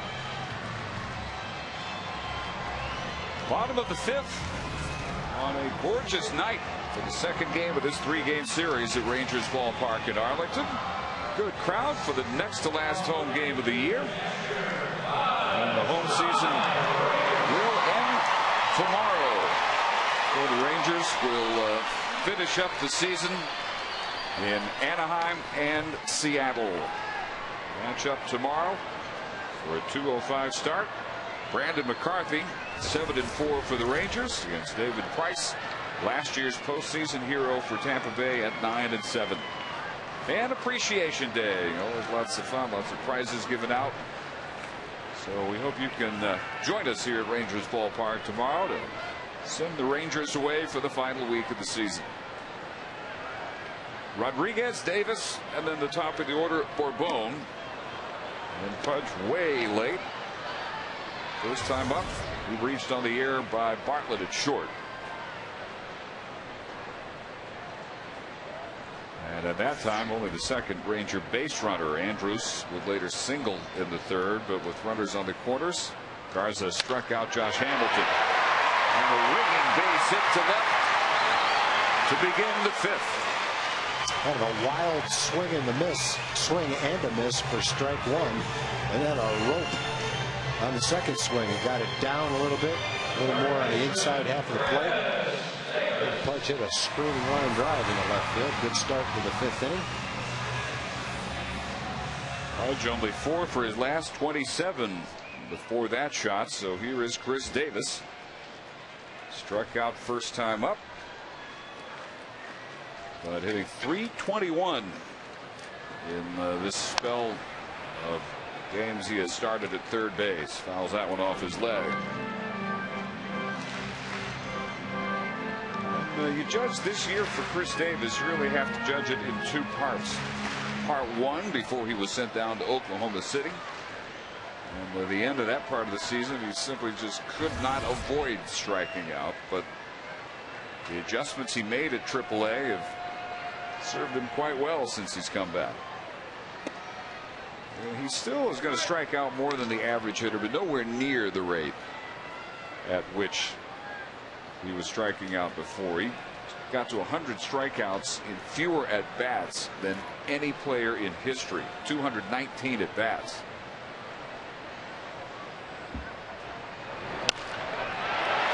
Toward the gap. Long run for Crawford, and is off the wall. Rodriguez being held as Davis has a double. With 2 outs, Dave might have sent him. With nobody out, top of the lineup coming up, down by 2 runs, play a little more cautious. And a low pitch that Chris just golfed on a line into left center field. If he got it up in the air, it would have been a home run. It looks like a fastball down, slightly out of the strike zone. Nice swing. He didn't even know where it went. He's looking up in the air for a fly ball. Right to the base of the wall, 390 feet. Or 3 or 4 feet to the right, that might have sailed over that 390 mark. And Joe Madden huddles everybody up before they face Bourbon. Second and third, tying runs in scoring position for Julio, who bunted into a strikeout in the first, fouled it off with 2 strikes. First of Garza's 7 strikeout victims, and fouled out to Crawford in the third.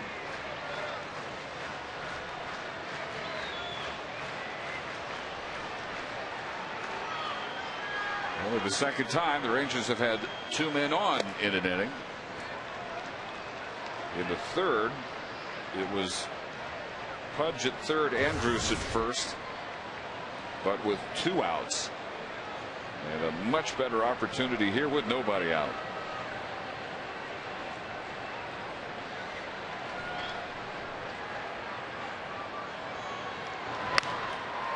Swung at ball 2 and puts it into the second deck. Bourbon last night, 3 hits. His 6th 3-hit game. He's averaged about 1 of those a week since coming up for good on August 8th. 6 3-hit games, 37 games. Jumped his average back up to 325. That should have been ball 3. Instead, 2-1.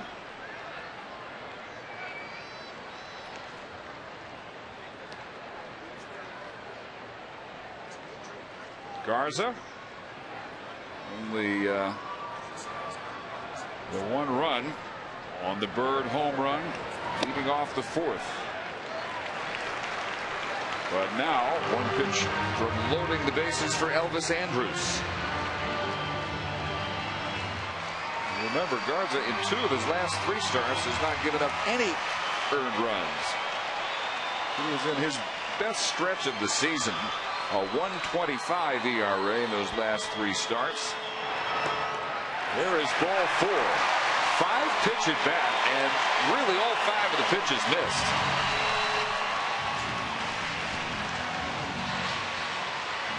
So here is Andrus, who has yet to be retired. Walked in the first, singled in the third. And maybe tonight is the night his slump ends. He was 7 for his last 41, a 171 stretch. In the 4 games at Oakland, had only 3 hits in 19 at bats.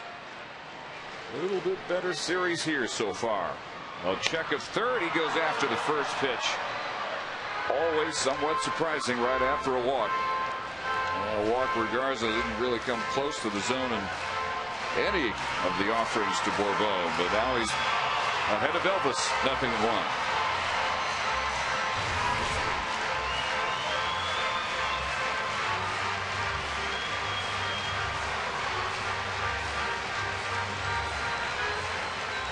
Oakland and the Angels about 25 minutes from starting in Anaheim.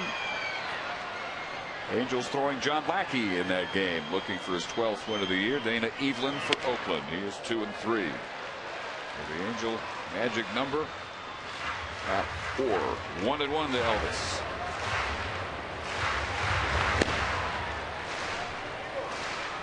Jeff Bennett is the right-hander getting loose. And a line drive that will hang up long enough for Zobrist, and a halfway tag by Pudge before he thinks better of it and scrambles back to third. The first out. That's just not right. That looked like a base hit to right field. it carried a little more than it looked like off the bat. It looked like he just sliced a nice base hit to right field. Unfortunately, it was right at the right fielder who made the play shallow enough to where Rangers didn't want to take a chance on trying to score the run. And Pudge a little bit late getting back, and that probably caused Dave Anderson, the third base coach, to yell and hold him. And the other side of it is you got Josh up there with only one out. Still have a great chance to score that run. Josh 0 for 2, slide to center and struck out. Another example, though, of the kind of contact that Elvis has been making without necessarily getting decent results. Let me update myself on Oakland and the Angels. That had an earlier start than usual, and they are in the second inning out in Angel Stadium in Anaheim. 2 balls and no strikes to Josh Hamilton. Boy, if there's ever a good count to hit on, here it is. You've seen 2 fastballs. It's a 2-0 count with the bases loaded. Garza pretty much has to throw the pitch right here that he thinks he can throw best for a strike. Generally, that's a fastball. And if it is, you say to yourself, don't be late and get a good swing at my pitch. In the top of the second in Anaheim, Angels leading Oakland 3-2. Seattle has lost 5-4 to Toronto. That helps the Rangers stave off the Mariners. And the foul 2-1 now to Hamilton.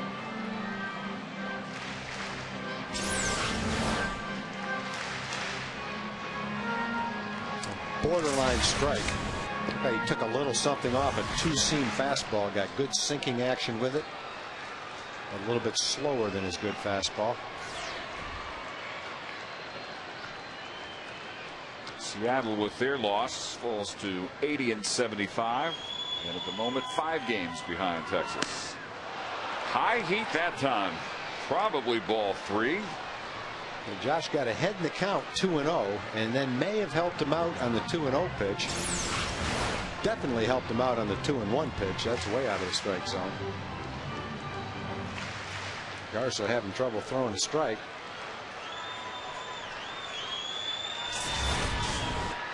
Bourbon helped him out on 1 pitch, still got his walk. Josh helped him out there. Here's the 2-2. Got him on the breaking ball. The 8th strikeout for Matt Garza. He gets Hamilton the 2nd straight time, and now loaded up with 2 outs for Marlon Byrd. This is one of the best curveballs you'll see right there. Sharp, hard, tough location to hit. That's a strikeout pitch. Garza in his last start pitched 7 1/3 innings against the Blue Jays. Didn't walk a batter and struck out 10. Well, he has struck out Marlon Byrd the first time up to end the first, last time to begin the fourth. Byrd hit his 18th home run of the year. And hits that one deep. Way back. Grand slam home run, Marlon Byrd, and the Rangers take the lead.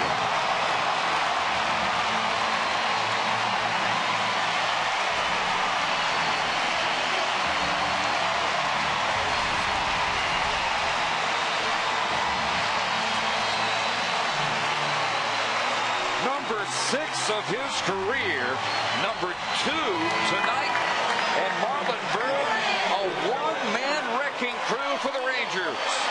Kind of reminiscent of a couple of the games that Marlon had in Cleveland where he was carrying the ball club. And Garza had the bases loaded and nobody out. It looked like he might pitch his way out of it when he struck out Josh. But he throws Marlon a low fastball on the inside part of the plate, and boy, was Marlon ever ready for it. Long home run to left center, followed a long home run to right center the inning before it. And completely spoils a decent game that Garza had going for him. 423 feet, about halfway back in the visitors' bullpen. What a night for Marlon Byrd, numbers 18 to 19. 5 runs batted in, now 88 for the year. And he now leads Kinsler by 5. They were tied Well, the night began at 83. Yeah, I may have shortchanged Marlin. Said he might be shooting for 90 runs batted in. He's probably shooting for 100 now. Well, he is now. After getting 4 with one swing. 1-2 to Blaylock. And he holds up on that pitch that Josh Hamilton could not. Rapuano at third confirms that. And it's 2-2. Well, and now if Bird doesn't get 20 home runs, now that he's only 1 away, he will really be disappointed. Yes, he will. He could be the 6th Ranger with 20 home runs this year. Slam to center field. It falls in front of B.J. Upton. The 4th hit of the inning. The Rangers had only 2 in the first 4 innings off Matt Garza.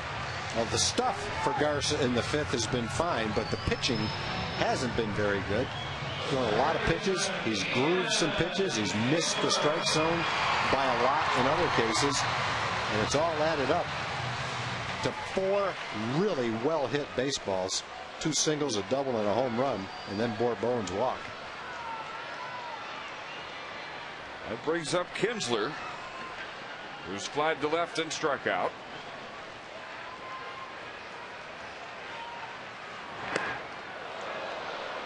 Tried to hold up on that one as he tries to get out of the way. He goes around. The Rangers have worked Garza's pitch count all the way up to 95 after this inning.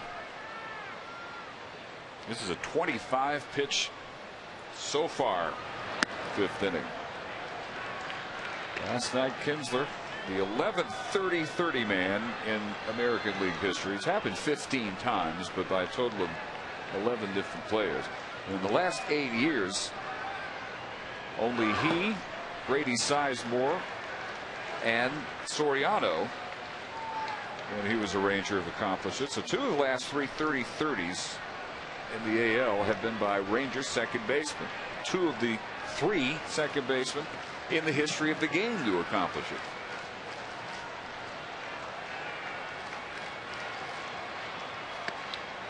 Three balls and a strike, and if he had not gone around on the first pitch trying to get out of the way, he would be aboard on the second walk of the inning. Murphy on deck.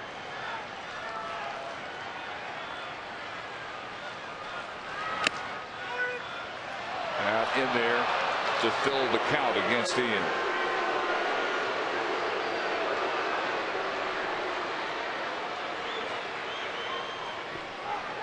Or so Paul Schreiber said. Yeah, it's hard to get any strikes out of those.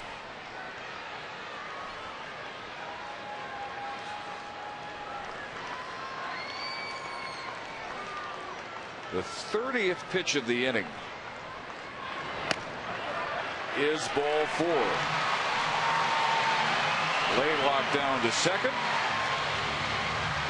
and the 100th pitch will also be the final pitch for Garza. He was cruising through 4, and suddenly the Rangers have knocked him out of the game with 4 runs on the Marlon Byrd grand slam.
They signed him midway through the year.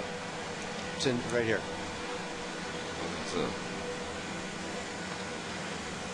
Well, what was a 3-1 Tampa Bay lead is now a 5-3 Ranger lead. And Matt Garza, who was borderline unhittable the first 4 innings, is gone. 4 2/3.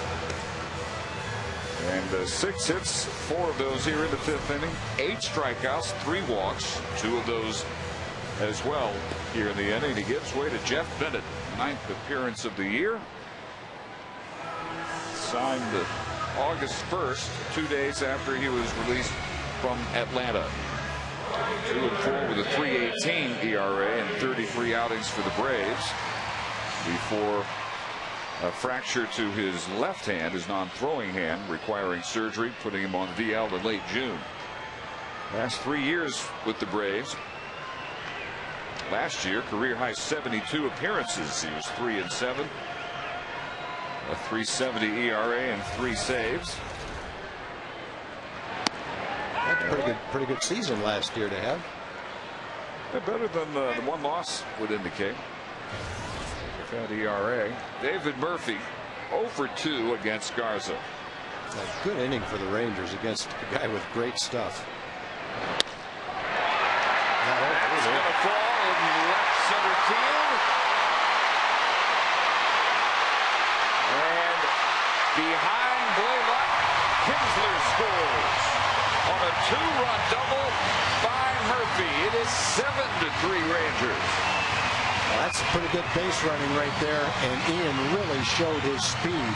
That's not a double that got by the outfielder. That's a double that Upton cut off. Upton's problem was he overshot the cutoff man. If he hits the cutoff man, they might have a shot with a throw to the plate. But once the ball sails over the cutoff man, then there's no chance. Ian comes sprinting around from first base. Not a big hit by David. Great look there. Kinsler never hesitating. So the Rangers send their 10th batter up. Pudge Rodriguez started this inning with a base hit and scored what is the first of now 6 5th inning runs.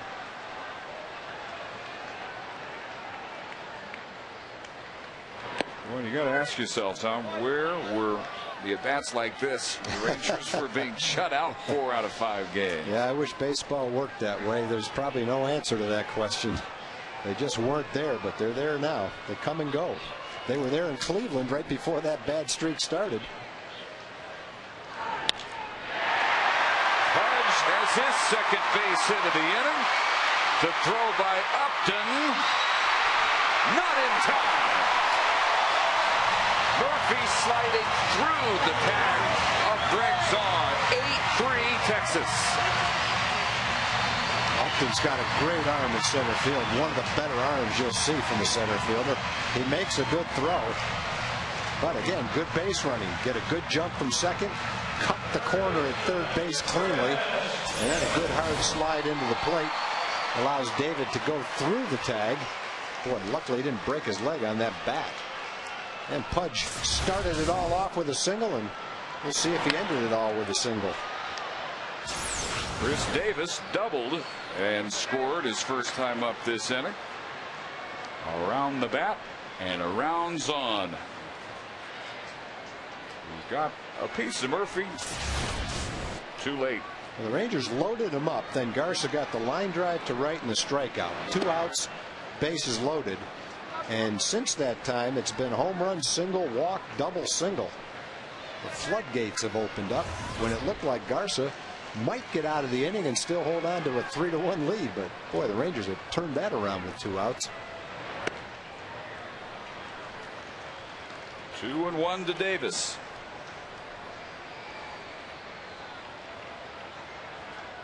Bennett, 29-year-old. In his second stint this year with Tampa after coming over from Atlanta. A September 1st call up. Another base hit. Davis's second hit of the inning. Pudge stops at second.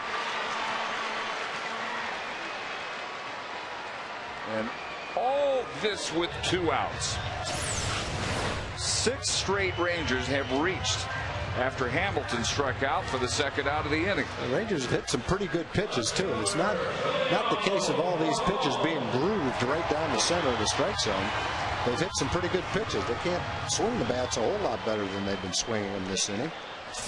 It sure didn't look after 3 innings like Garza was going to give up 7 runs today, but that's baseball. 1 hit through 3 innings, 1 walk, and 5 strikeouts.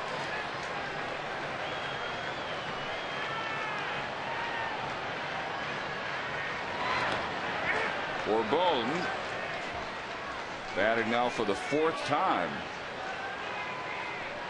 Struck out on a bunted attempt with 2 strikes in the first, fouled out to left, and then walked and scored on the Bird grand slam.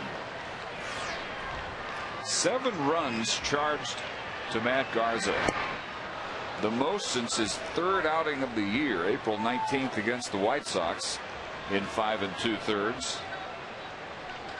He also gave up 7 runs on 6 hits. Lost that one 12-2. He was trailing 5-0 when he departed. 2-1 to Bourbon. The 12th Ranger batter this inning. 6 in a row, beginning with Bird's grand slam, have reached via hit or walk. They've all been hits except for Kinsler's walk, and keep that streak going. The throw by Zobrist, not in time. Pudge comes home. His 2nd run of the inning. Pudge run those bases. Big smile on his face. For Julio Bourbon, an RBI base hit, his 17th run driven in this year. 9-3 Texas, an 8-run 5th. Better getting way more of the plate than he intended on that one. 7 straight have reached now. Andrews line to right. His first time up, that ball that hung up in the air long enough for Zobrist to get to. The Rangers now have 3 guys this inning who have reached base twice. Pudge and Davis have a couple of hits. Bourbon has a walk and a single. Good throw by Zobrist, made that play close. Zahn's had a lot of practice on that play this inning.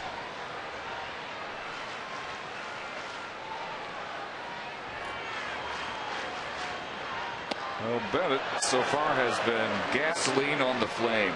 Murphy greeted him with a 2-run double. Pudge RBI single. Davis base hit. Bourbon RBI single. So the last 2 runs charged to him. And this has become one of the biggest innings of the season for the Texas Rangers. Out of nowhere.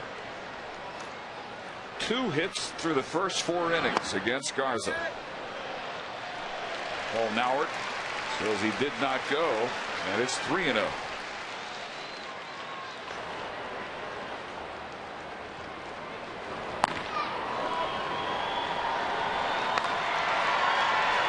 That is Dale Thayer getting loose as Elvis takes his 4-pitch walk. And don't look now, but the bases are loaded again.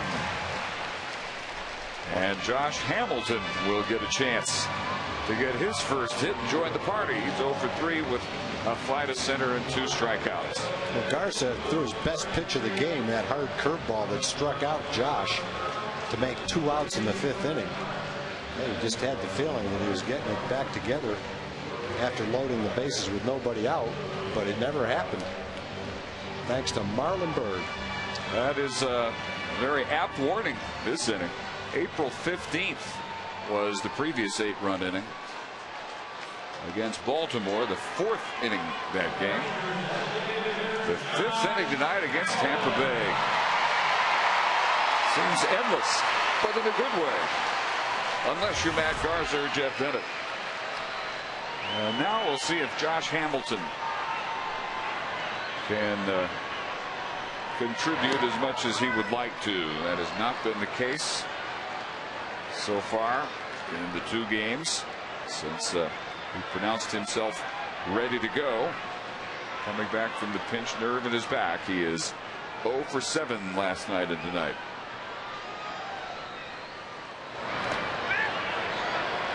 Zahn has to make another nice scoop. 1-1. Bennett has thrown 19 pitches, 10 balls, 9 strikes. This is the 6th batter he's faced. He came in with 2 outs and 2 on. Hit hard and fair into the right field corner. And the merry-go-round starts again.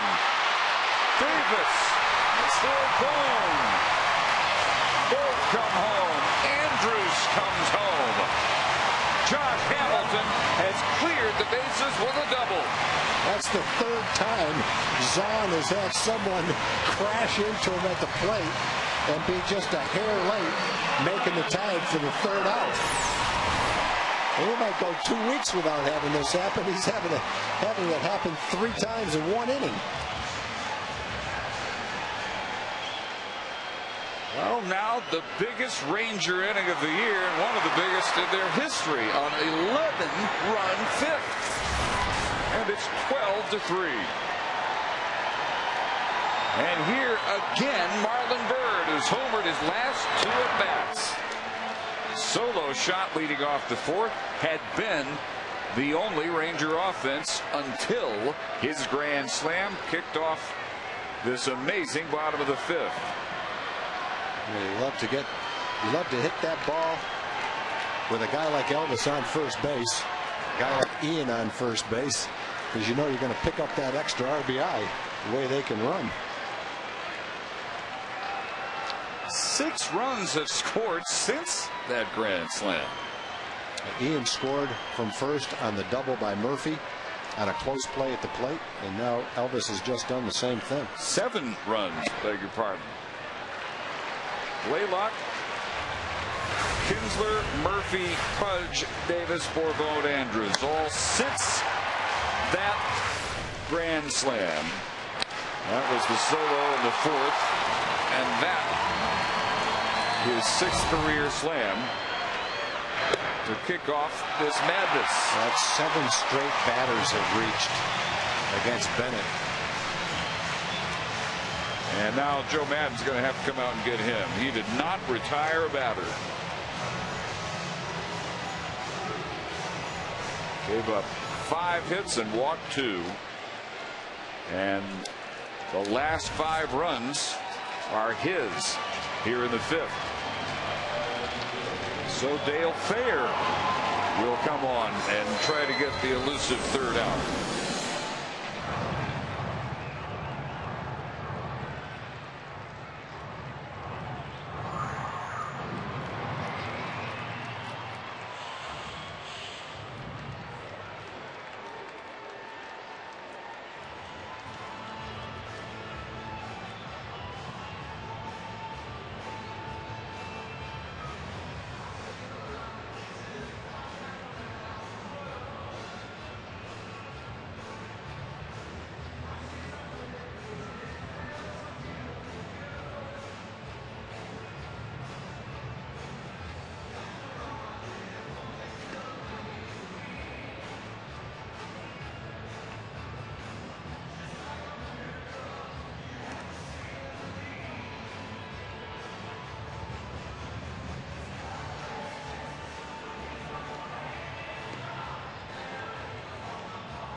Well, we are still in the 5th inning. There's still Dave Barnett and Tom Grieve. We don't have a clock on this bottom of the fifth. It's got to be at least half an hour. There have been 54 pitches thrown by Matt Garza, Jeff Bennett. Now Dale Thayer comes on and faces Hank Blaylock, who has contributed a single and a run scored in this 11-run inning. It's still 5 away from the club record 16. April 19th, 1996, the 8th inning against the Orioles. Garza, the starter, 4 2/3, 7 runs, 6 hits. He struck out 8. He had great stuff. Just lost it all of a sudden here in the 5th. Walked 3. Bennett came on, did not retire a batter. Gave up 5 hits and walked 2, though. And now up to Thayer. The Rangers are 3 batters away from batting around twice. And now 3-1.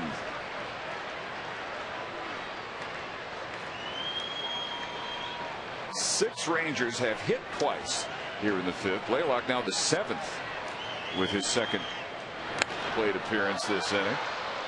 3-2. Rodriguez, Davis, and Bourbon have all scored twice. Bird has driven in 4 with his grand slam. Hamilton 3 with his bases loaded double. Murphy 2 on his double. And this finally should bring it into it. Upton grabs it. And 6 pitches, all it takes for Thayer to bring the 11-run 5th, the biggest inning of the year, to a close.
What an inning. We head to the 6th. Rangers now lead Tampa Bay 12-3.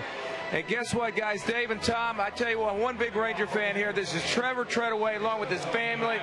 Melinda, you got little Morgan, you got Todd here. Todd, Trevor's had quite a day, hasn't he? Outstanding day.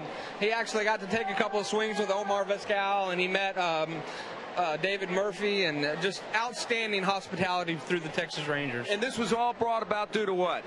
Actually, it's kind of a brain cancer trip for Trevor. He's always been a great, huge fan of the Texas Rangers, and this is one of his basically wish trips that he's getting to take. Well, Trevor, he has enjoyed himself, and David Murphy just gave us this, a signed bat to you, Trevor. There you go. The Rangers also wanted to give you a batting helmet, a magnet, a lot of other jersey, and a lot of other great stuff. It's all the prizes you wanted. You're getting there, buddy. And you also you wanted to say something to Dave and Tom. You wanted to say back to you, right? Yeah. Okay, go ahead and say that. Back to you, Dave. Way to go, Trevor. I'd say that's a little excited boy right there. Hey, that's the best toss I've ever gotten. That was great. Well, it is great to have him in the park, having that much fun, contributing to our fun. Willie Arbar flies out to begin the 6th. And, boy, what that must have been like for Kevin Millwood to sit there and watch 11 runs scored on his behalf, a 60-pitch inning. Wow. Jeff Bennett saw his ERA jump from 6.75 to 10.97. B.J. Upton also flies out to Marlinburg. First 8 appearances for Bennett, 6.75. And facing 7 batters, retiring none of them. He sees that number jump by more than 4 runs. And 2 quick outs here in the 6th. Millwood at 92 pitches as he faces Zahn, who is fly to right and homered. 414-foot shot over the Ranger bullpen with 1 out in the 4th inning. Since then, Kevin has retired 7 of the last 8 he has faced, all but Longoria, who walked in the 5th. And they will lift Zahn now for Reed Brignac.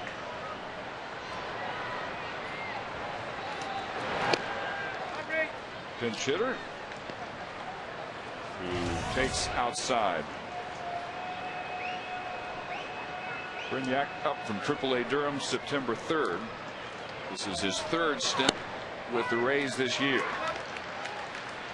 He has started 21 games, 20 of those at short, 1 at second. September 14th at Baltimore, had a 4-for-4 night with his first major league home run. A couple of doubles, drove in 3, stole a base, a triple shy of a cycle. Tied the club rookie record for hits and extra base hits for one game. 3 extra base hits. There's the pitch you've been talking about. There it is. The comeback pitch for out number 3. A 1-2-3-6, still 12-3 Texas.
Time for the Sonic Slam inning, brought to you by Sonic. Tonight's jackpot is worth $700 plus 2 tickets to a Rangers game and dinner for 2 at a Sonic drive-in. Tonight the Rangers are hitting for J.W. Doyle from Azle.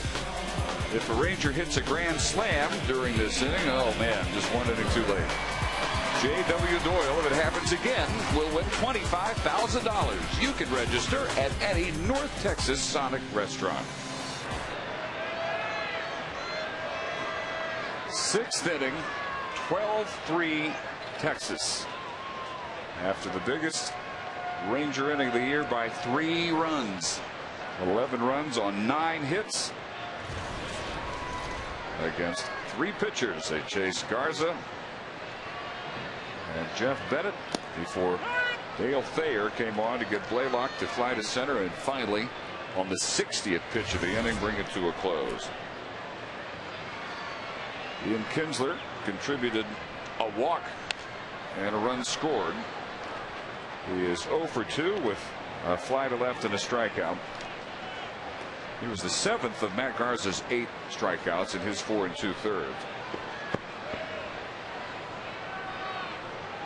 A couple of defensive changes for the Rays, as Ian Kinsler continues to get the deserved congrats. Sean Riggins is the new catcher. That one lost to left field, and it is number 31 for Ian.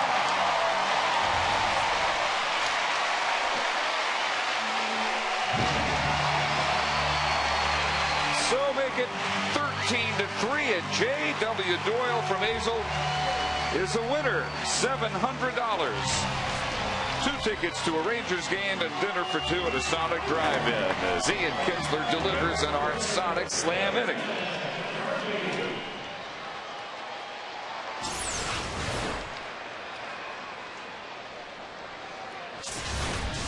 Well, you cannot serve it up any more than Ian likes it right there. Perfectly teed up for his uppercut. Well, you can't tee off much better than the Rangers have teed off the last couple innings for it.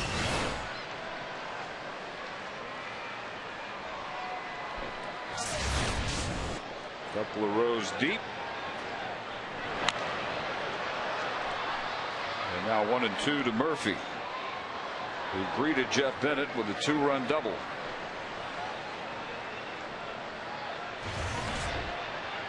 First time up, hit it hard right to center. He's also bounced to the mound. So now 31 homers, 84 runs batted in for Kinsler, who's 1 homer now behind Nelson Cruz for the team lead.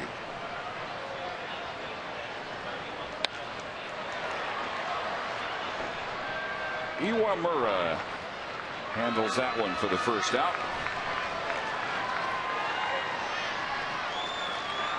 And now Pudge Rodriguez, who had 2 singles, scored 2 of the runs, drove in 1. So Pudge directly involved in 3 of those 11 fifth-inning runs for the Rangers, and has reached all 3 times. First time up on the error by Bartlett at short.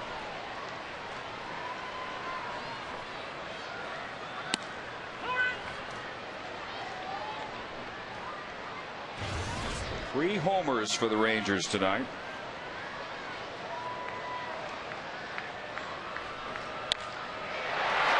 And another base hit for Pudge. 3 straight singles.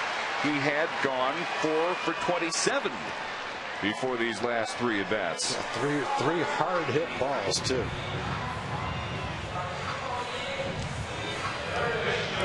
So Pudge, in the matter of 2 innings, brings that slump to a close. Second hit here in the inning off Dale Thayer, and that brings up Davis, who also had 2 hits and 2 runs in the 5th, a double and a single. First time up, struck out.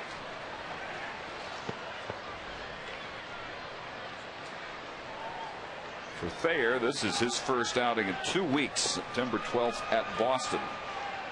Worked an inning and a third. Worked 3 games in each of his 2 previous stints, 1 in May, 1 in July. A 6-time minor league All-Star, 28 years of age and 7 years in the minors. 28 and 20, 149 saves, and a 232 earned run average. So outstanding numbers up to and including the AAA level, but trying to prove he can stick in the majors.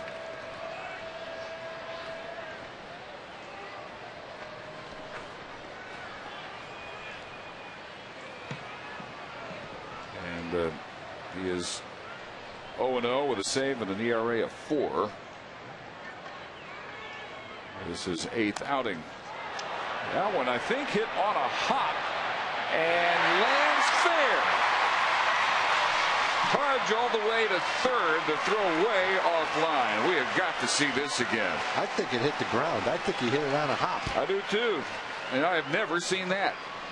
It may not have been that, but if it wasn't, it was pretty close to the ground. Let's see. Yep. He hit it on a hop. He's playing cricket. Man, you're I've hot. never seen that before. You are really hot when you can let the pitcher put one in the dirt and you still get a base hit out of it. I've seen a ball maybe hit the bat when it's right near the bat and the ground at the same time. That ball bounced 2 feet in front of his bat and came up a foot, and he lined it into right field for a hit. It's a drop kick. That's what it is. That was unbelievable. I'm glad I saw it. So Davis has his 3rd straight hit, all in the last 2 innings. And Bourbon watches that one slice just out of the reach of Carl Crawford.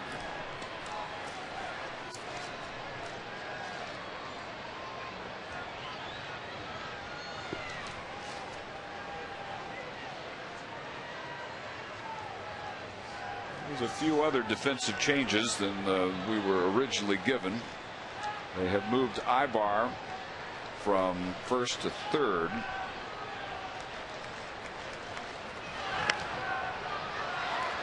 And at first base now, Chris Richard.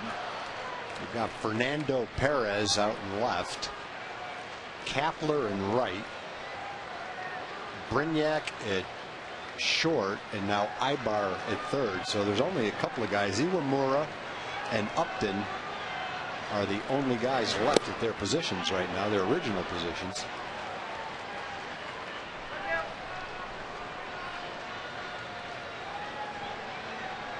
Like a spring training game, and it can only happen in September when the rosters are expanded. And counting the pitcher, 7 positions are not the way they began. Bourbon down on strikes. There's out number 2. And Omar Vizquel will give Elvis Andrus the rest of the night off. Andrus walked twice, singled, line to right, scored a run. And that's an ironic defensive replacement. You've got the veteran coming in for the rookie. Usually it's the other way around.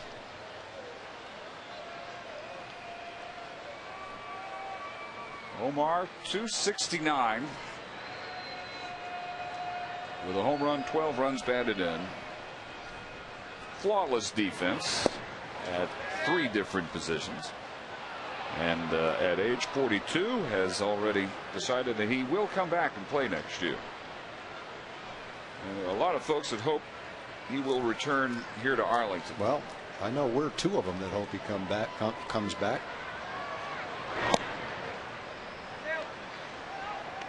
Well, he's definitely shown that he's perfect for this role. You could not ask for a better mentor for Elvis Andrus. There's no way to measure how much he's helped Elvis learn the game. Down to 3rd, Ed Rapuano says he did not go. It's 2 balls and 2 strikes. So there is that. There's the coaching and the mentoring that he's done. And he can definitely still get it done in the field. That 269 average quite a bit higher than probably most people expected from a 42-year-old. Ibar handles that, having moved over from 1st to 3rd. But another run on Ian Kinsler's 31st homer of the year. 13-3 through 6.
Dave Barnett and Tom Grieve. We move into the 7th, 13-3. Thanks to an 11-run fifth, biggest inning of the year by 3 runs for the Rangers. And they all scored after 2 were out. That is the most in the majors this year, and within 2 of the major league record for 2-out runs. Twice before, most recently 53 years ago. The Kansas City Athletics at the White Sox in 1956. How about that? Great research by our crack staff. Kevin Millwood still in there, his 97th pitch of the night. And one of the few Tampa Bay starters still in. The second baseman Iwamura, who was 0 for 2. Strike out and line out to left. Defensive changes for the Rangers. Omar Vizquel stays in and replaces Andrews at shortstop. Ian Kinsler has the rest of the night off. Esteban Herman in at second base, and he immediately gets a chance and throws out Iwamura, now 0 for 3. So Herman at second. New center fielder Greg Gentry for Marlon Byrd.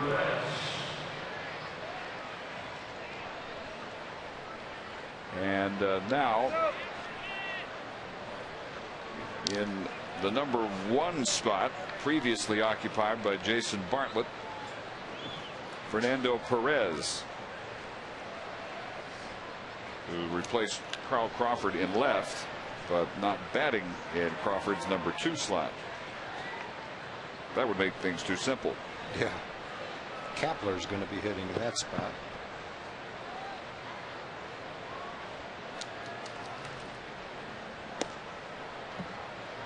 Bartlett was 2 for 3, single scored in the first, RBI doubled in the second. Back when it looked like Tampa Bay might win a low-scoring game. They led 3-1 entering the bottom of that 5th inning, and trailed 12-3 coming out of it after those 11 2-out runs. 13th game for Perez.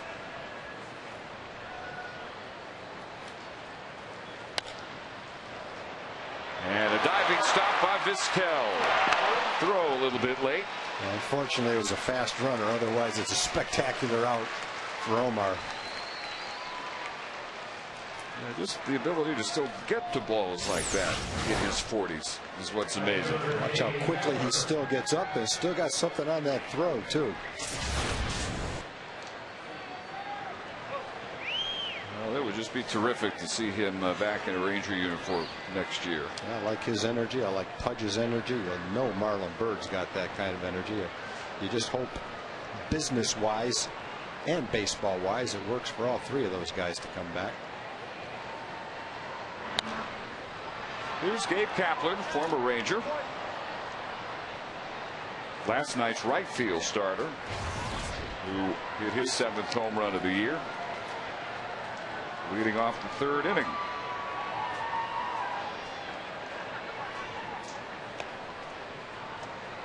Kicked off the only inning of any offense at all for Tampa Bay last night, and the Rangers 8-3 win. Single runs tonight in the 1st, 2nd, and 4th.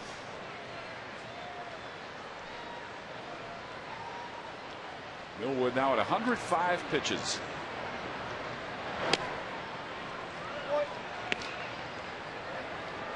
So it turns out, after it looked as if Kevin might not survive the 4th, he has turned in a workhorse effort.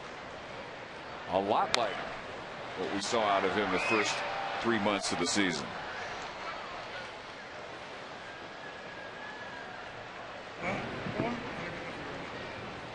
Willie Air apparently will follow. Dustin Nifford had been up earlier.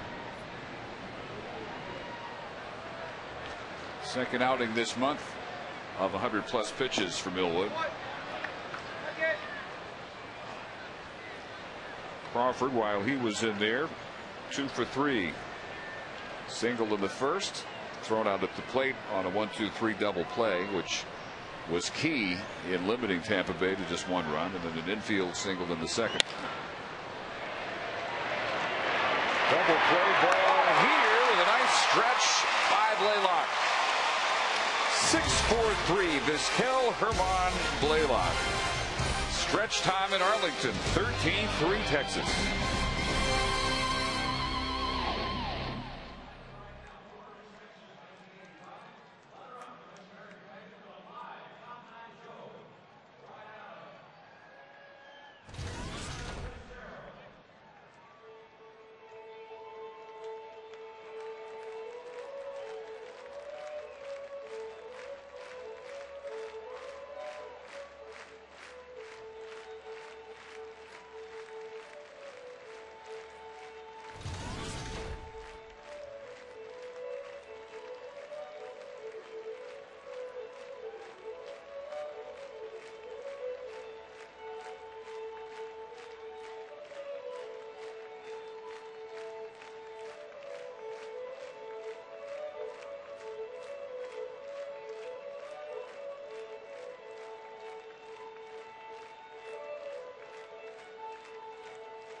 Texas Rangers baseball is brought to you by Sonic Drive-In. Not just good, Sonic good.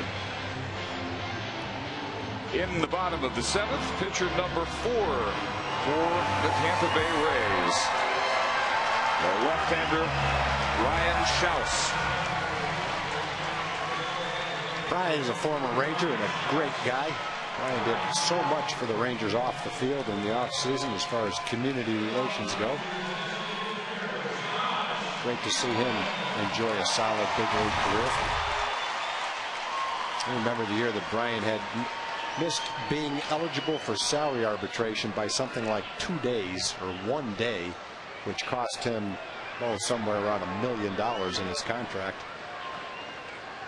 But he kept plugging away, and now he's had a number of good big league seasons since then, made up for it. Missed 53 games this year with a strained elbow from May 25th until July 27th. This is his 23rd appearance since coming back off the DL, and 17 of his last 19 have been scoreless. At 40 is the oldest pitcher in Rays history, one of only 4 players to play for the Rays at 40 or older. His fellow 40-year-old pitcher Russ Springer being one of those. Hamilton deep to left, and a sliding grab on the edge of the warning track, turned in by Perez. Well, you saw Perez's speed when he beat out the ball, hit to Omar, and saw his speed as he closed on that drive by Josh Hamilton. I was watching Upton, who wasn't going to get to this ball. He plays very shallow, and then into the picture came Perez to make a sliding nice play. So Hamilton, who had the bases loaded double for his 51st, 2nd, and 3rd RBIs of the year, now 1 for 5. And here is Gentry batting for the first time, and he dumps one, perfectly placed, maybe for 2. The throw by Upton, not in time. Well, Gentry gets his first major league hit. That kid has some excellent tools. He can really run, and he can really throw. And now he's got himself a double, too. Nice going. That ball will go on the trophy shelf at home. Yeah, he made a throw in Oakland from right field that was as good as any throw we've seen, not just by any Ranger outfielder, but any outfielder this year. A perfect one hopper to the plate from pretty deep in right field. If his hitting continues to develop, then he has an outstanding major league career ahead of him. Hank Blaylock still in there. He is 1 for 4, singled and scored in the 5th.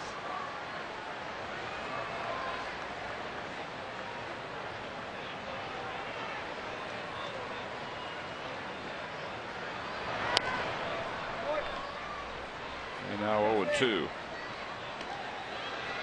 The 11 two-out runs in the 5th, a new Ranger club record, and ties for the most in the majors since 1974. And just 2 off the all-time record for two-out runs in an inning. Single runs before and after on homers by Bird and Kinsler. 1-2 to Blaylock. Esteban Herman, who has replaced Kinsler at second in the on-deck circle. With that in his number 6 hole.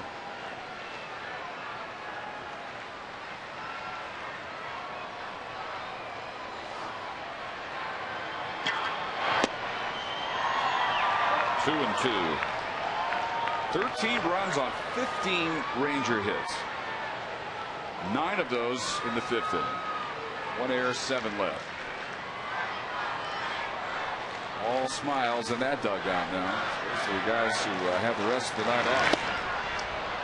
And Blaylock out on strikes for the 3rd time. Out number 2 here in the 7th. And with Gentry still at second, here is Herman. Batting for Kinsler, who was 1 for 3, scored twice. The walk in the 5th, the leadoff homer in the 6th. And Herman now with good numbers in 13 games. Limited action, but he has done what he can to impress. And I know he's got a fan in Ron Washington. Andrew thinks he is a very valuable pickup for the Ranger bench, both in terms of tools and makeup. Right field, Kapler turns in a terrific catch. That was a gem. With the closing somersault to boot. Well, 2 Rangers are robbed here in the 7th.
Backs.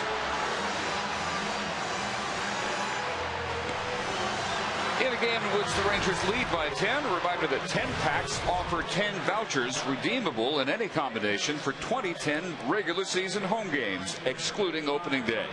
You can choose from 5 great seating options and save up to 60% off box office prices. To purchase, visit TexasRangers.com or call 972-RANGERS. And let's check in with Jim Knox. Okay, Dave, I tell you what, all the little ones having a good time in the stands tonight. What have you guys been doing? Huh? Well, okay, they got a little chant going. They wanted to show the director, Dave Burchett, this. He loves the wave. Go ahead, guys. We're gonna start the wave!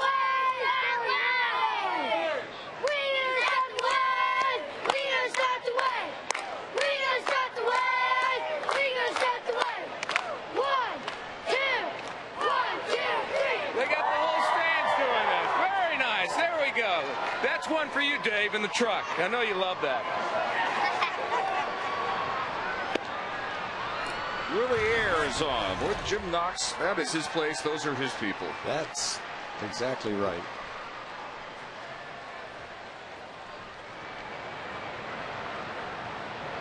Chris Richard for Longoria. As only a couple starters still out there for Joe Madden. And for Willie Air, he is on for the 16th time. Good numbers except for his last outing, or next to last outing.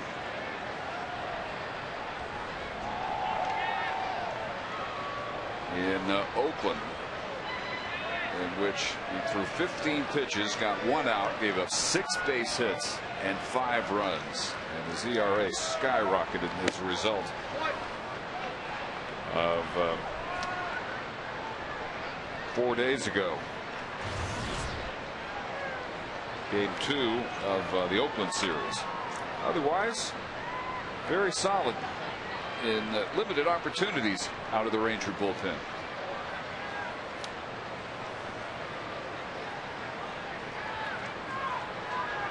Two and 2 to Richard.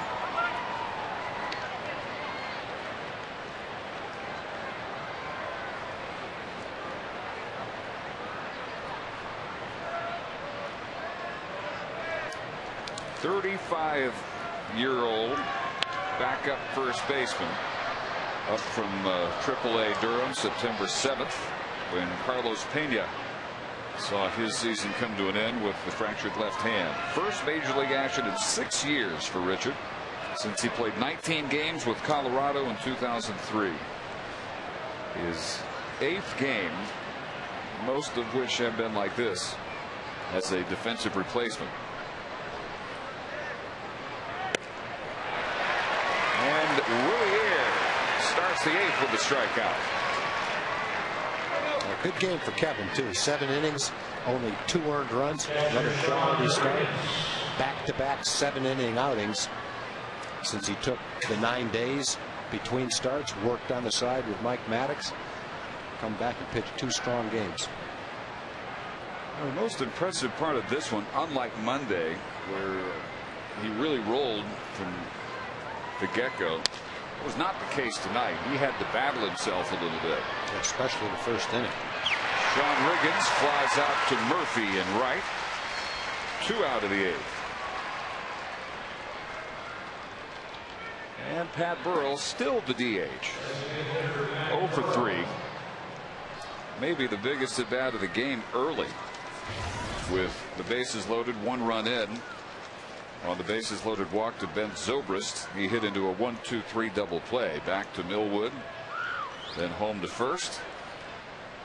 Millwood then got Ibar to fly out, and what could have been a disastrous first inning ended up just with 1 run, despite 3 straight hits to begin the game and a walk.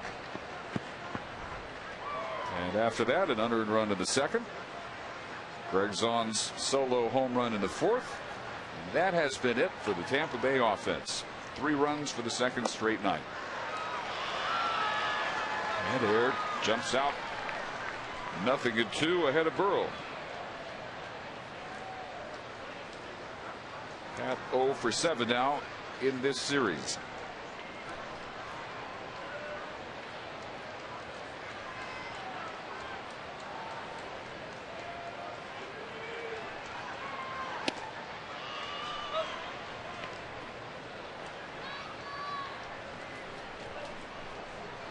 Bottom third of the order in the Ranger ninth. Kevin Richardson has replaced Pudge Rodriguez behind the plate, so he would be due up second.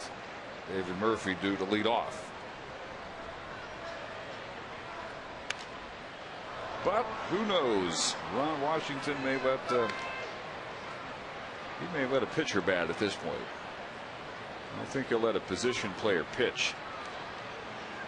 But at this point, with a day game to follow, 2:05 start tomorrow, he wants to get as many regulars off their feet as he possibly can. Back on Fox Sports Southwest tomorrow for the 2:05 matchup between David Price and Brandon McCarthy. Final home game of the year. We hope you can join us, if not here at the park on Fan Appreciation Day, then on Fox Sports Southwest. Rangers live at 1:30. And on the Rangers Radio Network, KRLD 1080 AM here in Dallas-Fort Worth. A call, strike three, a 1-2-3-8 with 2 strikeouts for Willie Air.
Well, as we said, tomorrow is Fan Appreciation Day here at Rangers Ballpark. Let the Rangers show you their appreciation for your support this season as they take on these Tampa Bay Rays. You can still get great tickets. Visit TexasRangers.com or call 972-RANGERS and come on out for a 2:05 start. And watch the Rangers go for a sweep. Andy Sonnenstein will pitch the 8th. 5th Tampa Bay pitcher of the night. So Sonnenstein was in the rotation last year. Had a pretty good year, actually. He's 13-9. Brian Schausch went 1 inning. 1 hit, 1 strikeout. David Murphy 1 for 4 with a 2-run double, greeting Jeff Bennett. He started his miseries at first reliever out of the pen. Did not retire a batter. Walked 2, gave up 5 hits beginning with that double by Murphy.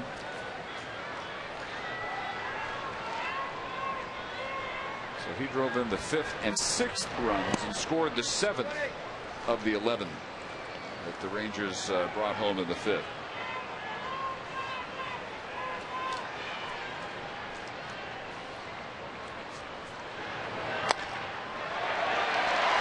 Base hit for David.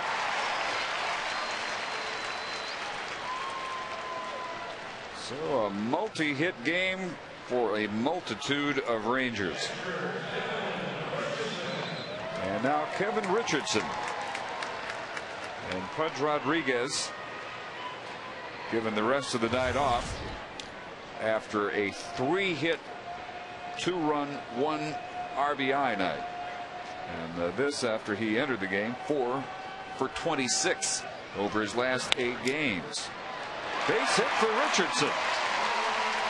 Kevin, when he's got a chance to play this year, been swinging the bat pretty well. He had his first big league game earlier in the season. Had a couple of hits in that game and jumps right up. First pitch he sees, knocks out another one. He's back up to 500. Yes, he is. He was 2 for 4 for what seemed like forever. Got an at bat in Oakland. Takes advantage of this one. So he's now 3 for 6 for the year.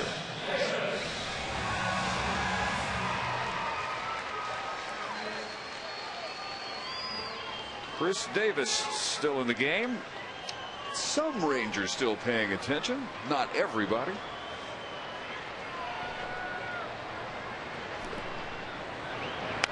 And Chris also has 3 straight hits. Struck out in the 3rd, doubled and scored in the 5th, and then singled and scored again in the 5th. Singled yet again in the 6th.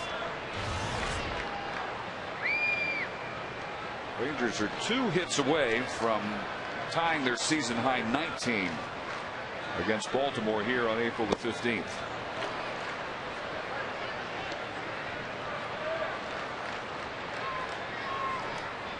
Eddie Guardado will apparently pitch the 9th for the Rangers. He is loosening out in the right field after Willie Air worked 1, 2, 3, 8. Through the hole, 4 straight hits for Davis. It gets away from Perez, not far enough for Murphy to come home. The bases are loaded with nobody out for Julio Bourbon, as Sonnenstein is greeted by back-to-back singles. Well, Chris struck out his first time up, now has 4 hits in the ball game.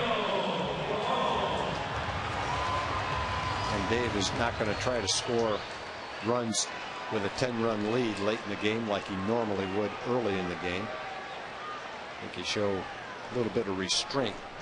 That's kind of baseball etiquette. Strike 1 to Bourbon,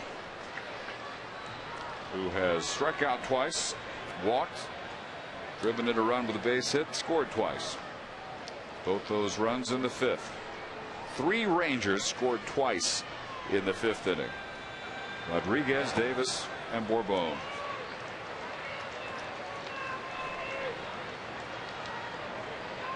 Four hits for Davis, matching his career high. 3rd time he's done it. And not often do you see 4 straight hits in a 3-inning stretch. From the 5th through the 8th, all 4 of these hits. Normally, you're hard pressed to get in your 4 at-bats in 9 innings. Harder still to get 4 hits in 9 innings. Chris has done it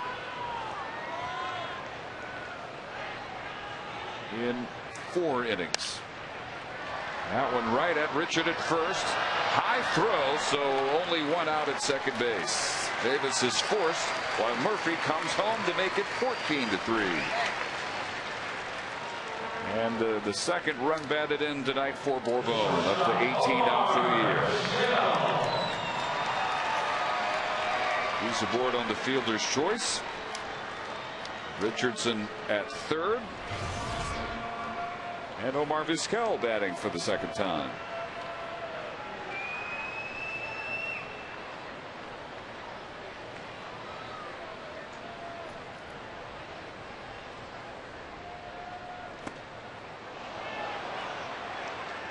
Wiggins never did find it. Ended up rolling almost all the way back to Sonnenstein. Sonnenstein, 26-year-old right-hander, back to the bullpen after a spot start 10 days ago at Baltimore. No decision. A combined 27 starts for Tampa Bay and Durham this year. 3 starts for the Rays since being recalled on September 1st. He had 9 starts, 7 of them quality starts during a 2-month stint in which he went 5-3. He got the start September 1st in Scott Kazmier's spot in the rotation after they traded him to the Angels. When he was optioned to Durham June 27th, he had the major's highest ERA, 6.61, and the highest run support at the time, 8.2 runs per 9 innings being scored for him. And a 305 opponent average, which was second highest in the league. Last year, 13-9 in his first full major league season. So he has gone from a reliable member of their rotation to the guy they throw in there when they're already down by 10. Vizquel out number 2 here in the 8th. And Josh Hamilton batting for the 6th time. 2 strikeouts, 2 flyouts, and the 3-run double in that 11-run 5th. And a bid for extra bases there, just foul. It's not easy to be out as long as Josh was and just come right back and have your timing be 100%. But as this game has gone on, it's gotten better and better. He had the line shot double down the right field line. He had a 385-foot long fly ball that Perez made a great play on out in left field, and just missed a double right there by a few feet down the left field line.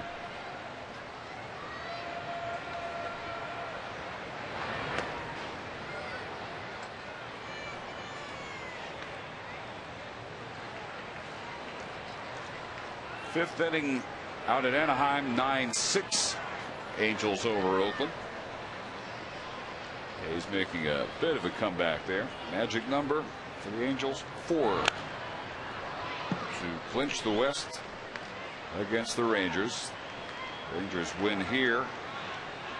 If the Angels win, it will be down to 3. The Rangers hoping that when they start their series Monday in Anaheim, they will not have clinched yet. They don't want to necessarily see the Angels clinch against them on their home field. That's never fun to watch. But at least they would still have some say in the process. And with this win, that ensures that even if the Rangers lose tomorrow, the Angels win tonight and tomorrow, the Angels still will have some work to do to nail down the West. Red Sox lost at New York today, 3-0.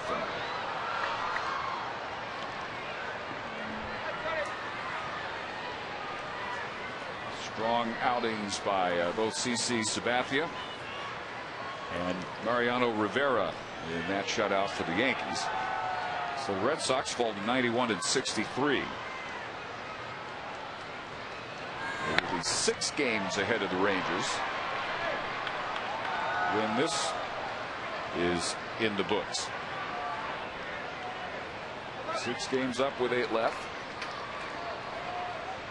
So the Red Sox still some work to do before they can nail down the wild card.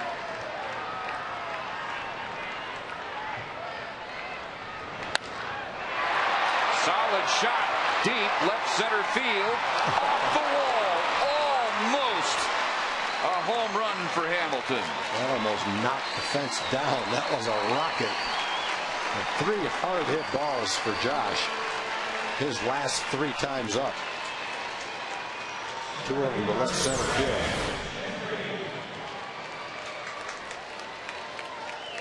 Yeah, he has had enough at bats now to work himself into a rhythm this game. First 3 at bats didn't look good at all. 2 strikeouts in those first 3, but since then, 3-run double, fly ball in which he was robbed by Perez on the warning track, a diving catch, and this double, which sends Bourbon around to third, brings Kevin Richardson home, and makes it 15-3. And now Craig Gentry batting for the 2nd time. He had his first major league hit, a double, as the 2nd batter facing Schaus in the 7th. Product of the University of Arkansas, out of Fort Smith. born in Van Buren. And down on 3 pitches here. 2 strikeouts for Sonnenstein in the 8th, but 2 more Ranger runs on 4 hits. Rangers 3 outs away, and they will go to Eddie Guardado in the 9th.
Dave Barnett with Tom Grieve, and on to the 9th we go.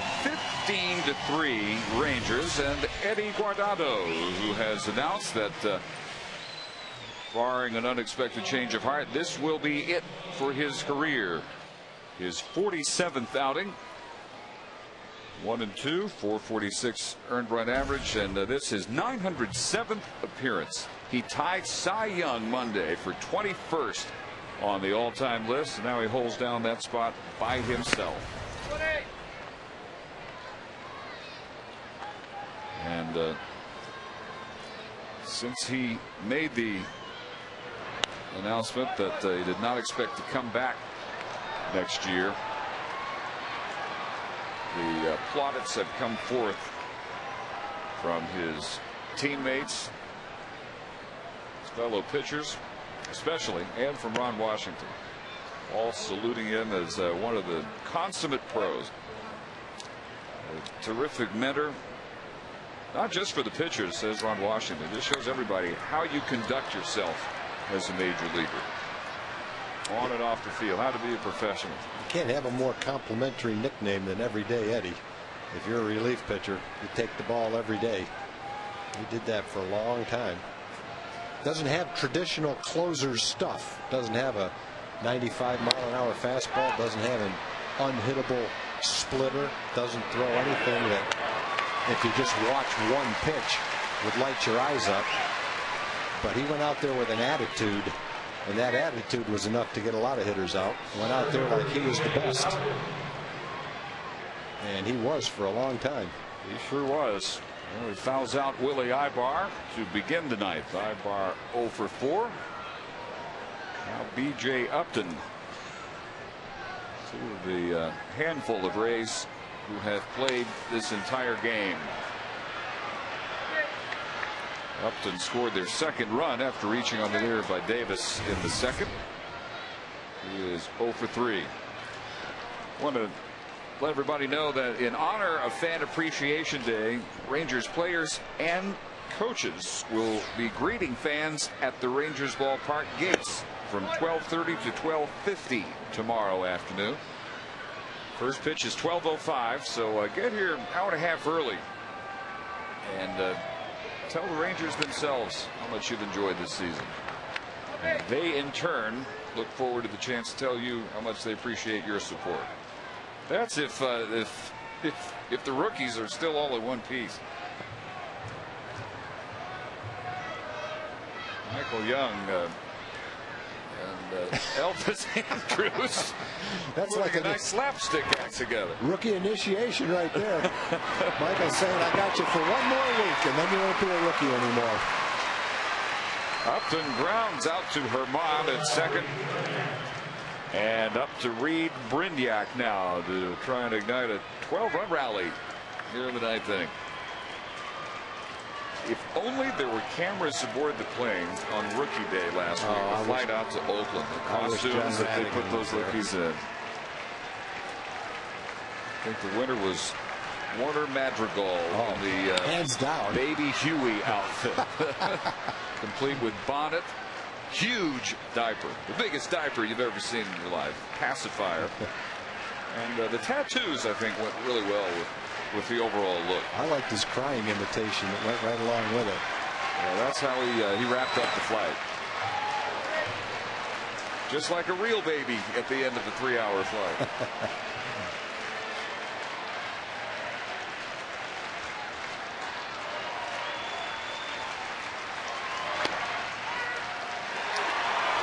One and two. Guardado 1 pitch away. Second most runs this year for the Rangers. 19 hits, ties their season high. Herman puts it into one of the biggest wins of the year for the Rangers in their next to last home game of 2009. From 3-0 down, 15